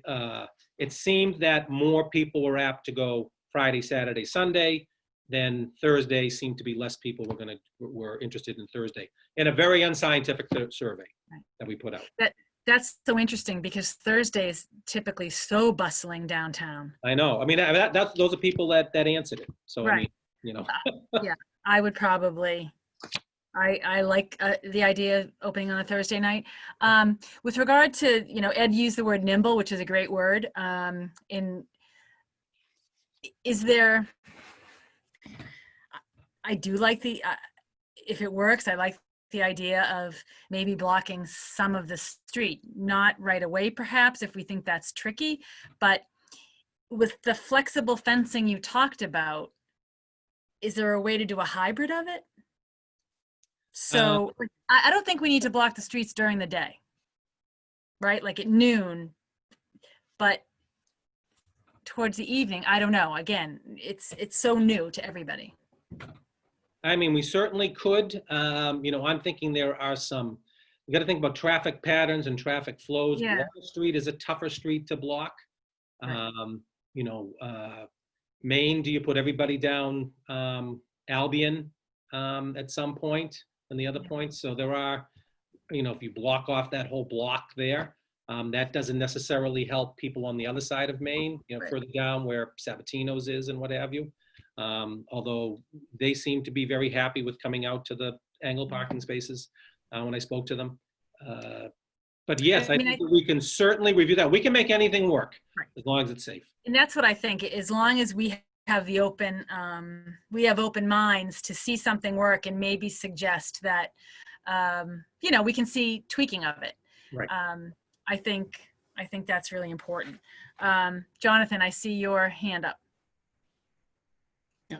Just wanted to make an observation on the Thursday through Sunday versus Fridays through Sunday question. I believe the survey only gave the options for sort of a 3-day window or whatever the window was. There wasn't actually a window for Thursday through Sunday. But certainly, at least from my perspective alone, that would be something that I think would warrant some discussion.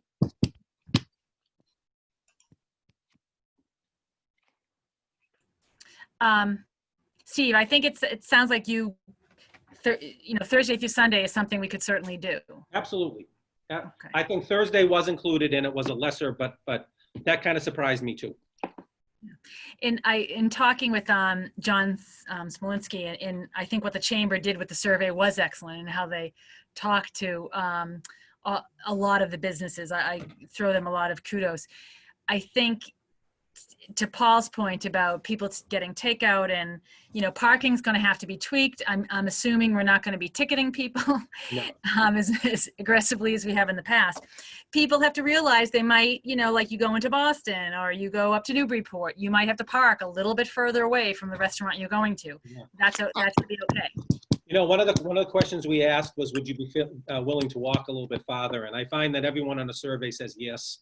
And then when it happens, then they complain. It's a little different. Ed, I see your hand up. Madam Chair, I would just agree with you on the Thursday through Sunday.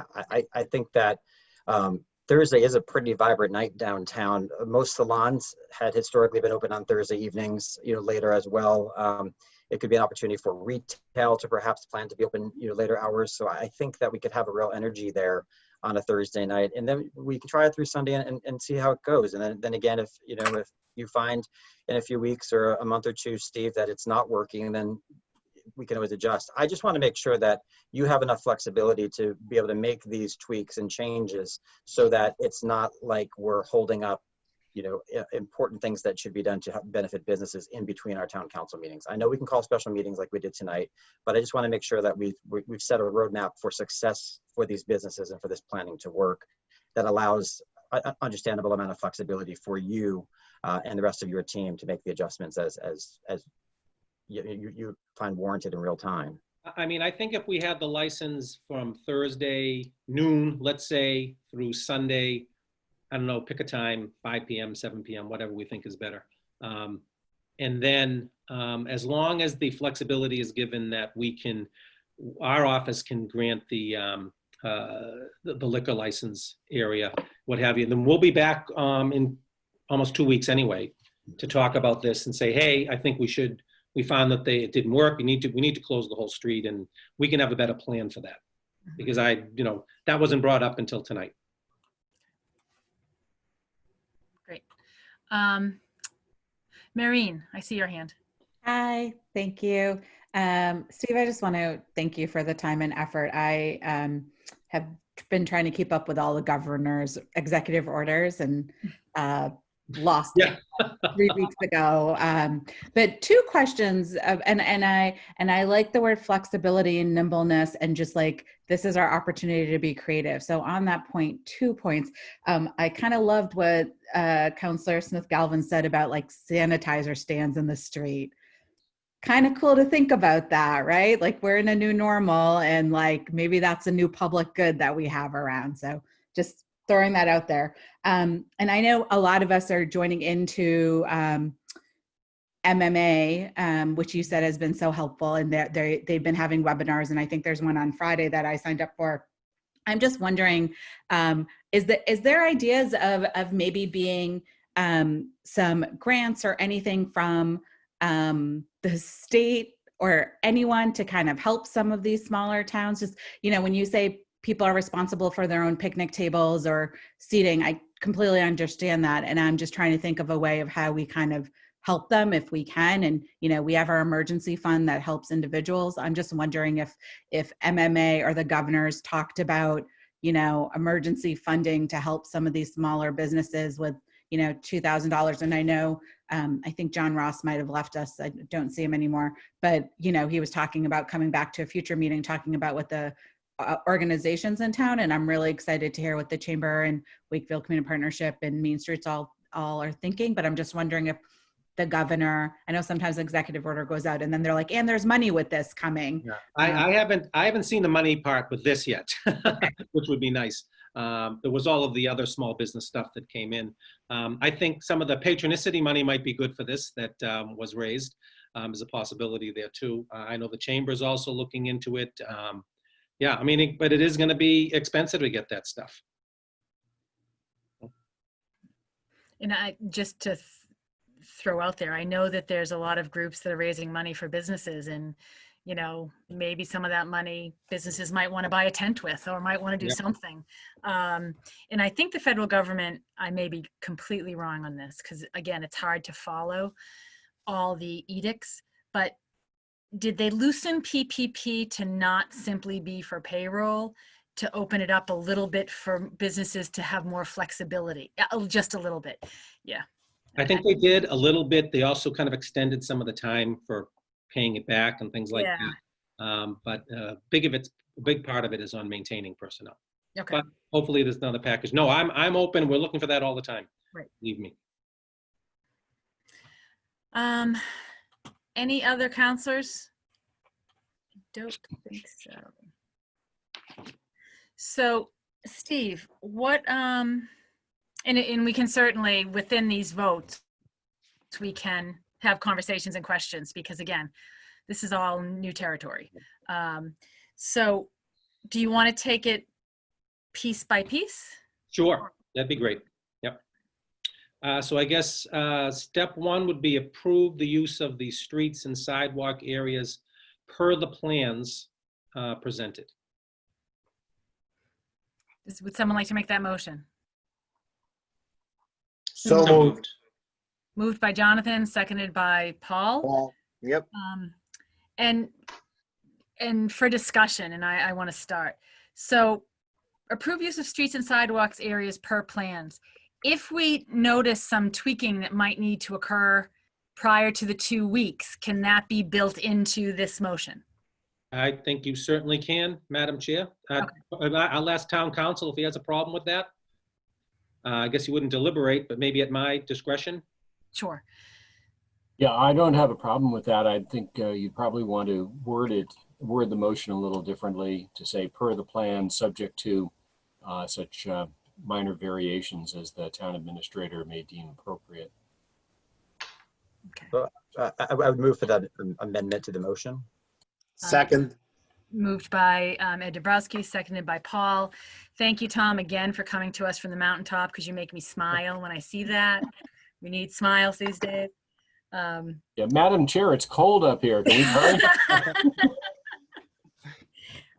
Any discussion or questions on the first motion, which would allow Steve to have some wiggle room with regard to the plans of the streets and sidewalk areas? No? Madam Chair, sorry, 2 comments. One, I'm supportive of the idea of having sort of some discretion for the town administrator in the motion. I think, you know, we're all kind of learning as we go with this, and certainly think it's appropriate for you know, for the town administrator to have some discretion there. I have a quick comment on the larger motion, but I will hold on that until we, if we want to handle the amendment first. Sure. So you mean a larger comment on the motion with regard to streets and sidewalks? My original motion, yes. Got it. But I can do that now or later, whatever you prefer. Yeah. Why don't you do it now, just in case we need to tweak some other things? Okay, just briefly on that, I just wanted to reiterate again, I think the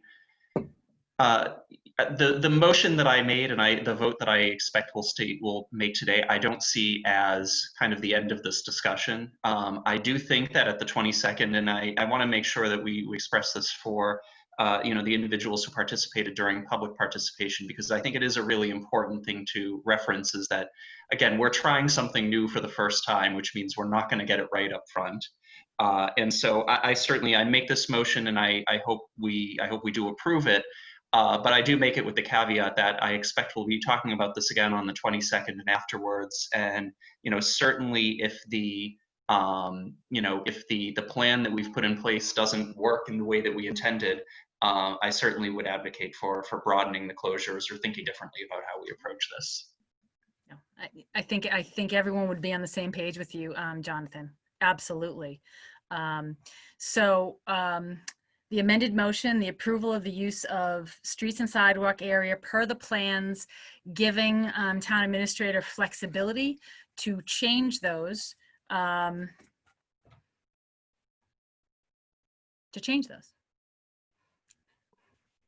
it's already been moved and seconded. So roll call, Ed Dombrowski. Aye. Jonathan Chines. Yes. Paul Donaco. Did we lose Paul? Yeah. Yes. Okay, gotcha. Thank you. Thank you. Maureen Butt. Yes. Julie Galvin. Yes. And Ann Santos, yes. So 6-0. First part of the approval. Excellent. I'm not so sure the application process was something that was described. I'm not so sure that you need to look into that. Approve the form of license, and what I'm hearing was for the areas to be closed from Thursday at noon until, which will give people time to set up and things like that, obviously, to Sunday at, you guys tell me what you want Sunday night. I'm in my PJs at 7:00 p.m. So 7 maybe? What? 7? 7? Yeah. Could I just ask, Madam Chair, is there a reason that we can't have it out later, like we did with the last call for bars, for example? And then if we find that restaurants are closing up earlier on Sundays, then we can do it. But I'd like the window for the businesses to at least have the option if it's working for them. No, I think that's a great idea. Because I'm always looking for that restaurant that's open later on a Sunday, and so many of them close. So I love that idea. 10? Sunday at 10? I think that's great. Sure. In the application process, Steve, I assume is pretty streamlined. They can It's simply very streamlined. I mean, all we're looking for is your name, address. We're going to tell you the area where you can go if it's a public spot. If it's a private spot, I do need some sketch of the area so I can adjust, if they have a liquor license, so I can adjust the liquor license and actually so Ruth can go out and take a look at it. So, Good. but it's very streamlined. Perfect. And I would assume So, restaurants have to be self-advocating at this point. They must know they're waiting on pins and needles to open up, Yeah. so they know Yeah. to come to you. Oh, yeah, we've reached out to, we will reach out to them because we have all of their food permits and we'll be sending out the application and everything tomorrow. Perfect. Paul, I see your hand up. thank you, Madam Chair. Through you to Steve. Steve, let's talk about a few of the remote areas. Dockside, they plan on setting up in their parking lot? Yes. So they don't really need any permission from us on use of street or private or town property at this point. They just need to be social distance, correct? Well, no, they also need to have a, which will be the next vote I'll ask for, which will the alteration of their liquor license. So that would apply to tequilas, fangs. Tequilas and fangs, if they want to go outside of their already approved outdoor seating, yes. If they're just going to stay in their existing outdoor seating, they don't need anything other than the social distancing aspect of this. And what about Bolinos? Bolinos, I think Bolinos, if they're going to just go out into their deck, other than spacing the tables, won't need a thing. Because it's already inclusive. So they'll be allowed to go into the building and then Yes. to the deck. Yes, the guidance from the state is that when you are traveling through the facility, you need to have your mask on. You only take your mask off when you're eating. So you'd have to have your mask, your face covering on, go through the restaurant, go in the door, take a left, go out to the deck, and get seated. Okay, and are those the only locations in your mind that they already have self-established areas? How about Tono? Tono's has self-established areas that are already covered under the liquor license, so they don't need anything else at all other than social distancing. And they're actually pretty well spread out there right now anyway, so it's probably going to be easiest for them. Zuzu's Cafe, again, there Yes. are, Chibo's is already doing this actually. So they, you know, if they wish to serve, well, Chibo's, Zuzu's doesn't have a liquor license, and they already have outdoor dining, they just need to space it. If Chibo's wishes to use an extra space in their parking lot and serve liquor, alcohol, because they do have a license, they would need to have that altered as well. Okay, thank you. Any other questions or comments on the liquor license from board members? Actually, I think, Madam Chair, we're on the street. Oh, application. No, we're on the actual approving the hours of the temporary license for the street, which was going to be Thursday noon to Sunday at 10. Perfect. I think that's what I need. Can someone make a motion Thursday noon to Sunday at 10 for the public areas? So moved, Ed Dabrowski, seconded by Paul Donaco. Roll call, Julie. Yes. Jonathan. Yes. Ed. Yes. Paul. Yes. Maureen. Yes. And myself, 6-0 on the hours for the public use of the use of the streets and sidewalks with flexibility. Okay. I think that the last approval I would need tonight, and if town council will jump in case I'm wrong, but I don't think I am, is the designate the licensing authority will designate myself with input from the health agent, emergency management director, to approve the alteration of the liquor license and food service permits. I'd agree with that, Madam Chair, but don't we, Steve, also need to specifically have them, the town council, delegate to you the execution of the license agreements? Yes, okay, yes, and the execution of the license agreement. Why don't you throw that in there too? Correct. Okay. So in other words, each, thank you, Tom, each business that wishes to come out into the public way will sign that license that Tom put in the package that you have. And you want to designate myself to sign it with them, as well as the liquor license, as well as the alteration of the liquor license. Does that work for you, Tom? Yes, that's good. Thank you. Do we have a motion for Steve to, and I'll get to you, Paul, comment. Do we have a motion for Steve to be the, to sign the agreement between the businesses and the town for the going into the public way, as well as the alteration of the liquor license? So moved. Moved by Paul, seconded by Ed. Roll call vote. Ed? Aye. Jonathan? Yes. Paul? Yes. Julie? Yes. Maureen? Yes. Myself, yes. 6-0 on our phase 2 opening. Oh, shoot, Paul, I didn't ask for your discussion, but That's all right, Madam Chairwoman. please discuss away. Just a quick question on now on Steve's part. Steve, you're going to be handling granting the permits for them to go to the sidewalks in the streets and allow the alcohol to be extended outdoors. Correct. What notification now are we going to be immediately sending out to all the businesses in question? How are we going to reach out to them? Every one of those businesses in question has a food permit from us. Yes. And we have an email list of every one of them. So we're going to notify them all by email first thing in the morning and tell them to get into town hall or contact someone. Contact us and we'll send out the application and the license. They can send that back. The area, we'll take care of all that. Yes. Okay, so hopefully midweek they can get going on all of it then. That's our hope, yes. Okay, thank you. Thank you, Madam Chair. Maureen? And can I just ask a follow-up, Steve?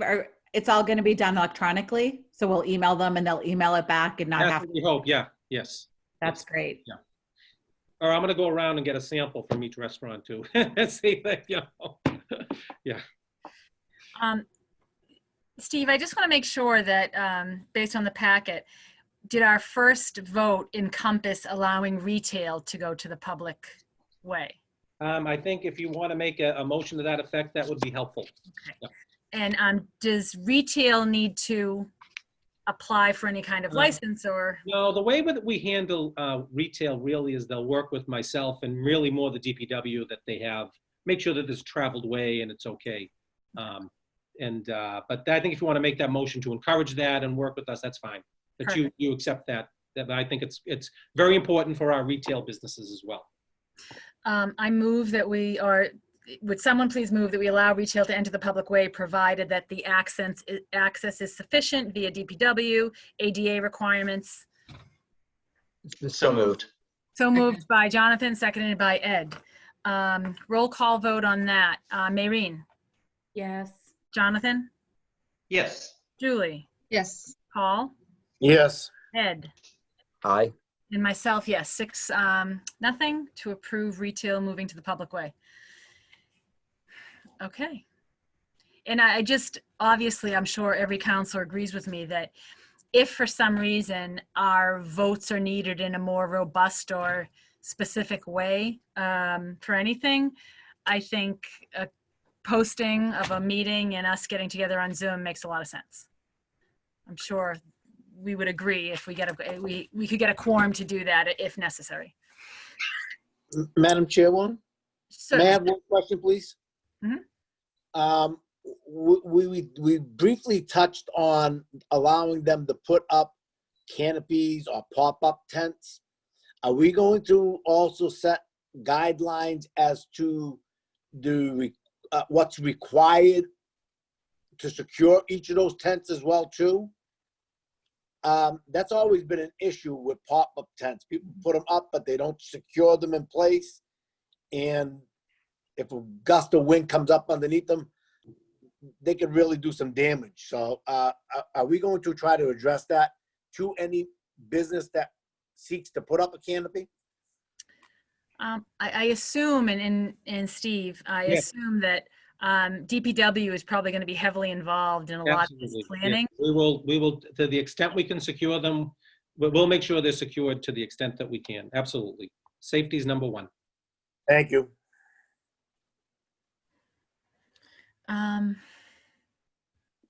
Okay. Anything else on this from the council? No? Excellent. I'm sorry, Madam Chair. Sure. I'm sorry if I'm out of order.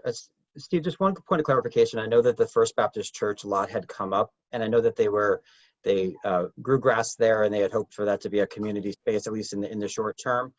Has there been much discussion about what opportunities we can have there? I know Councilor Smith-Galvin had mentioned about the picnic tables, which I think is a great idea.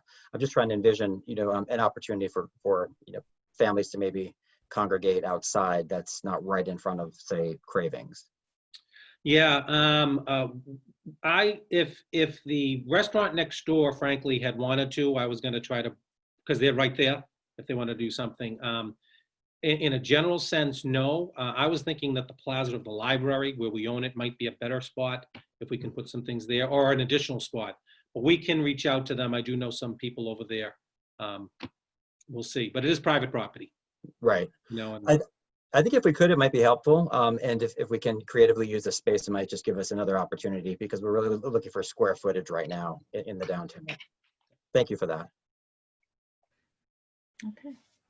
Any other? Oh, Julie. A quick question that's not the business related, but it does talk to the reopenings. When we were all at the Beasley Field yesterday for the wonderful march, looked like there were some organized sports happening. And I guess when we see things like that, we just, what kind of feedback are you getting? And I was surprised to see that. I wasn't surprised to see it. Okay, I clearly have not been getting out enough. I'll tell you that the basketball nets that we zip tied, they stand on their shoulders and get rid of them. So I think, there was some semi-organized stuff going on over there. A lot of people walking, a lot of small groups. I didn't see really a lot of contact, though. It wasn't contact sports. It was like running of drills. And that kind of is in this next phase anyway. So okay.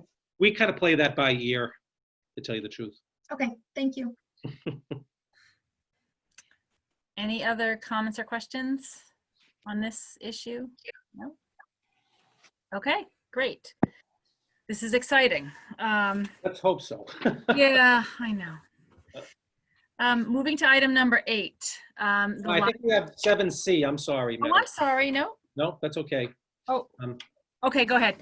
Very, very quickly, because I'm done talking. Town meeting, as we know, is the June 20th. We have everything pretty well in place, including we do have a air conditioning extravaganza available if we see that the weather's going to be warm. So that's kind of on notice. We got to make a decision on that in the next, I think by Monday of next week, and we'll have some long range forecast at that time. But a couple things I did want to bring out at town meeting is that, and I think a memo got in your package, or at least I hope it did, regarding the article regarding refuse and the article regarding the New Salem Street drainage. Refuse article will be $2.1 million. We had talked about a little bit of a higher amount when we were there. That reduction for now, because we don't know what's going to happen in the future, is basically because we had some money left in that article that we could roll over. So we figure let's go for a lower amount right now as well. The New Salem Street drainage bond, which had been discussed at around $800,000, we'll be looking for $500,000. Again, because we had some monies in some other accounts that we thought we could move over to handle this, and it's always good to borrow less. Finally, we are working very hard with the Division of Local Services, and I know Kevin's going to go on, has a conference call or a Zoom meeting with them yesterday regarding whether we should run a deficit in some accounts via a kind of revolving route rather than take money out of free cash and cover it. So I'll get back to the council on that as well. There's a lot of moving parts here with the state. And we're putting in a big submission to the CARES and to FEMA and to the CARES Act, which I think is going to cover more than all of this anyway, but there's a timing issue when we're going to be funded. So I just wanted to give a little update on that. Just didn't want anybody to be surprised. In the, just to add a little bit to the annual town meeting, I walked through it with Steve and several other folks for the logistics. And I'm very comfortable that we can be safe in the planning of that. All the doors are going to be open. Big doors will be open. Betsy understands how to check in folks for social distancing. Where we put some people in bleachers, some on the floor. There might be groups of maybe 2 that can sit closer together because a lot of folks go with their partners. But we've thought an awful lot about it. So I think we can make this work. And we're allowed to have because it is legislation and we're a legislative body, we have to get a budget passed. We are allowed to gather. We need to socially distance, but the numbers aren't as controlled as they are for other events because of the legislative nature of what we're doing. So We're actually exempt. you're exempt, absolutely. And we think based on the use of the bleachers, for folks who can access them, a lot can't, and they'll be sitting on the floor, that we don't think we're going to need a spillover room, which is important, I think, from a technological standpoint, according to WCAT. Yeah. Any questions on anything about the town meeting? The 20th, 9 a.m. Okay, thank you very much. Thank you. So now item 8 is a donation. The library seeks approval to accept and expend a gift in the amount of $7,125 from various donors with thanks. Do I have a motion? So moved. So moved by Paul. Second. Seconded by Julie. Any discussion? Seeing none. Ed? Aye. Julie? Yes. Maureen? Yes. Jonathan? Yes. Paul? Yes. Myself, yes. Pass 6-0. Okay. Announcements. We can go around the room. Any announcements, issues, or concerns that folks have? Please, if you'd like to talk, please throw your hand up. Jonathan. Thank you, Madam Chair. Just a couple of quick things. First of all, I just want to reiterate and recognize the students that organized the march yesterday. It really was, for those of us who were there and participated, and certainly for myself and my family who were all there, it was just inspiring and moving to see so many people out in support. It certainly exceeded my expectations in terms of the number of folks from Wakefield who came out. So just a really sincere thanks to the incredible students who organized that, and also to everyone who came out to lend their support. Both those folks that marched, but also the number of people who were along the route, waving from their porches and shouting support from their yards. It was really something, and something that I think all of us in Wakefield should be incredibly proud of. In the vein of participation, I just wanted to make another reminder that the clerk's office is still collecting early ballot applications for the election on June 23rd. I know I actually submitted my application a few weeks ago and got my ballot today. And so just, to please ask folks to participate that way if you can. It's really important. It will help us make sure that we maintain social distance in the election and keep everybody safe. Finally, just wanted to mention I'll be holding my monthly office hours for June this Saturday, which is the 13th from 9 to 10 on Facebook Live. I'm hoping to be out in an open air space after this month. A little tired of Facebook, but I will be on Facebook Live this weekend if folks have any questions or issues they'd like to discuss. Thank you. Great. Thank you, Jonathan. Julie, was your hand up? I still.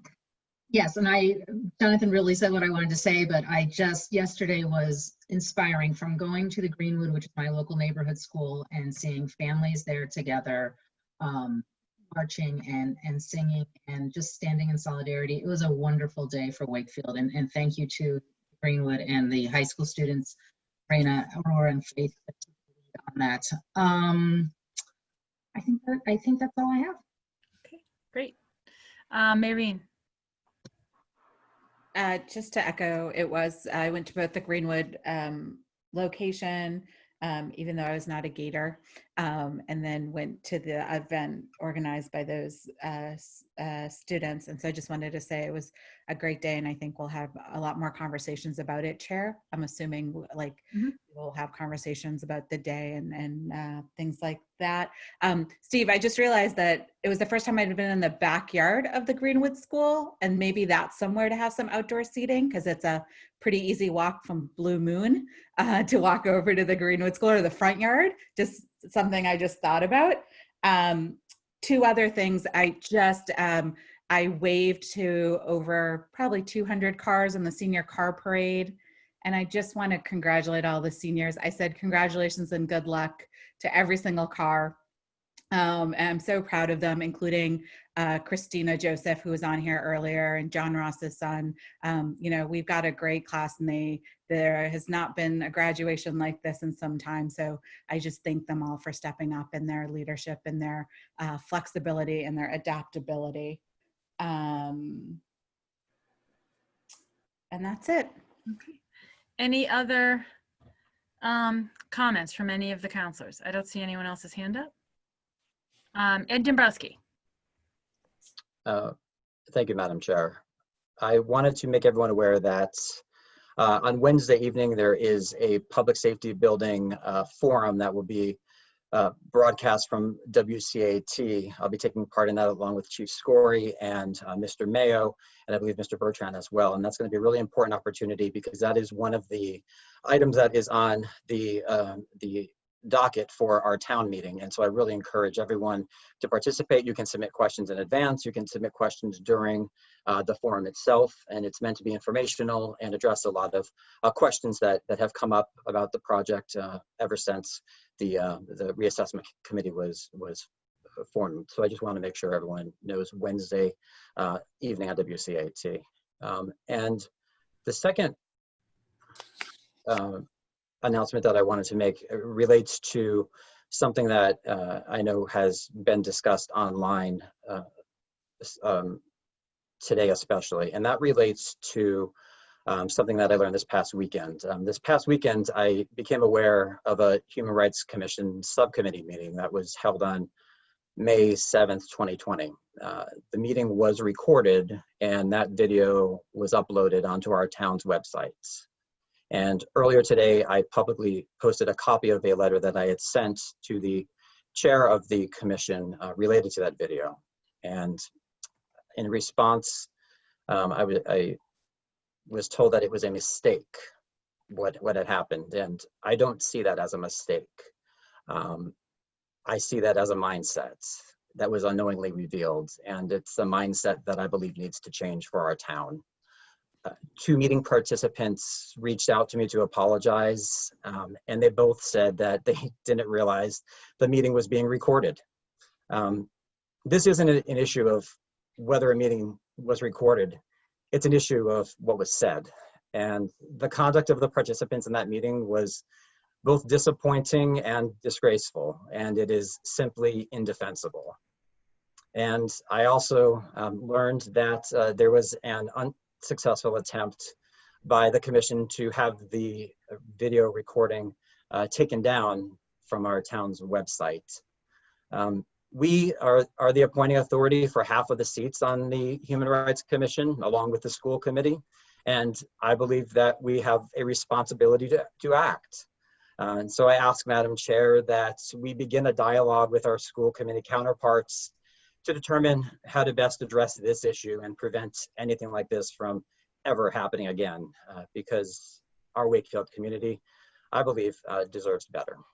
So thank you. Thank you, Ed. I'm sure we'll have discussions, about how we can do better, in a lot of places. So thank you for that.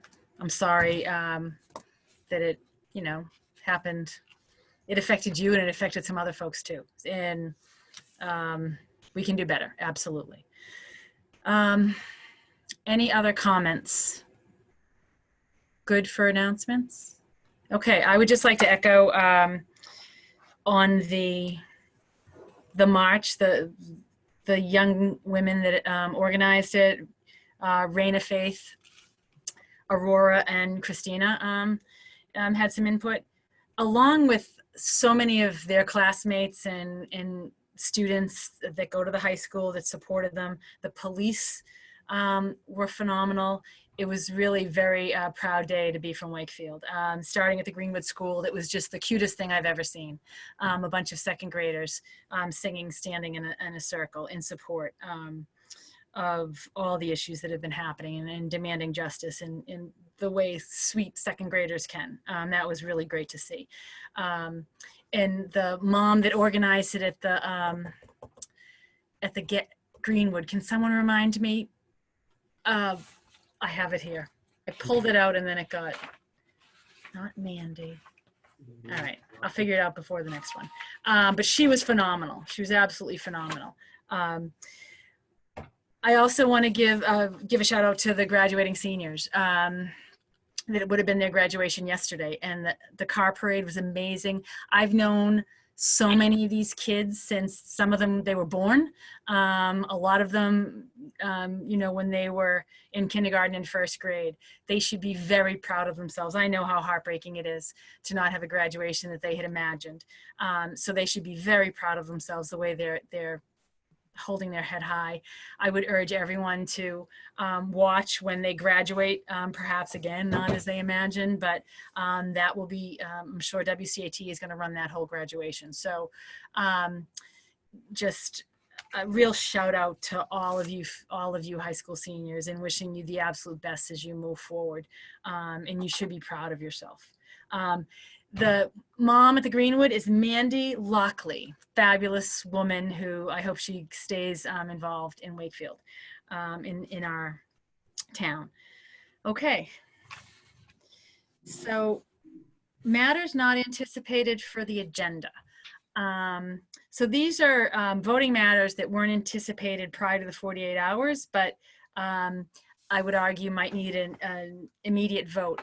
There was a clerical mistake made in one of the youth councils resumes not being included, and this is a young man who got his resume in early, and we would have voted him a voting member. And I just want to be sure I'm correct on that, Sherry. You are correct, yes. Okay, and Sherry, can you please remind me of this young man's name? Tom? Yes. Oh my gosh. Sorry, I'm throwing that on you. No. DeBrew. I'm sorry? Jack Say it again. DeBrew. Yes, Jack DeBrew. Okay. Jack DeBrew, yes. So Jack DeBrew. So I think if we can, if the council agrees, I would like to move that Jack DeBrew be made a voting member, because he would have been so at the meeting last time or the time before when we appointed voting members. So moved. Moved by Ed, second by Paul Sealing. Any discussion on that? No, hearing none. Ed? Aye. Julie? Yes. Maureen? Yes. Paul? Yes. Jonathan? Yes. And yes for me, so 6-0. John DeBrew is a voting member of the Youth Council. Anyone else have an issue for matters not anticipated? No. All right. With that, our next regular town council meeting is June 22nd. And still, the time may change just for folks watching. We've done 6 o'clock, but some of us are going back to work. Not us, quite happy. I'm working from home still, not going into Boston, but some folks might be actually going to brick and mortar. So we might have to move to the 7 o'clock time slot. We'll get that out as soon as we can. With that, I'll take a motion for adjournment. So moved. So moved Second. by Julie, second by Paul. Ed? Aye. Maureen? Yes. Julie? Yes. Paul? Yes. Jonathan? Yes. Myself, yes. Okay. Thank you very much, Wakefield, and we will see you, some of you, at town meeting on June 20th at the field. Thank you.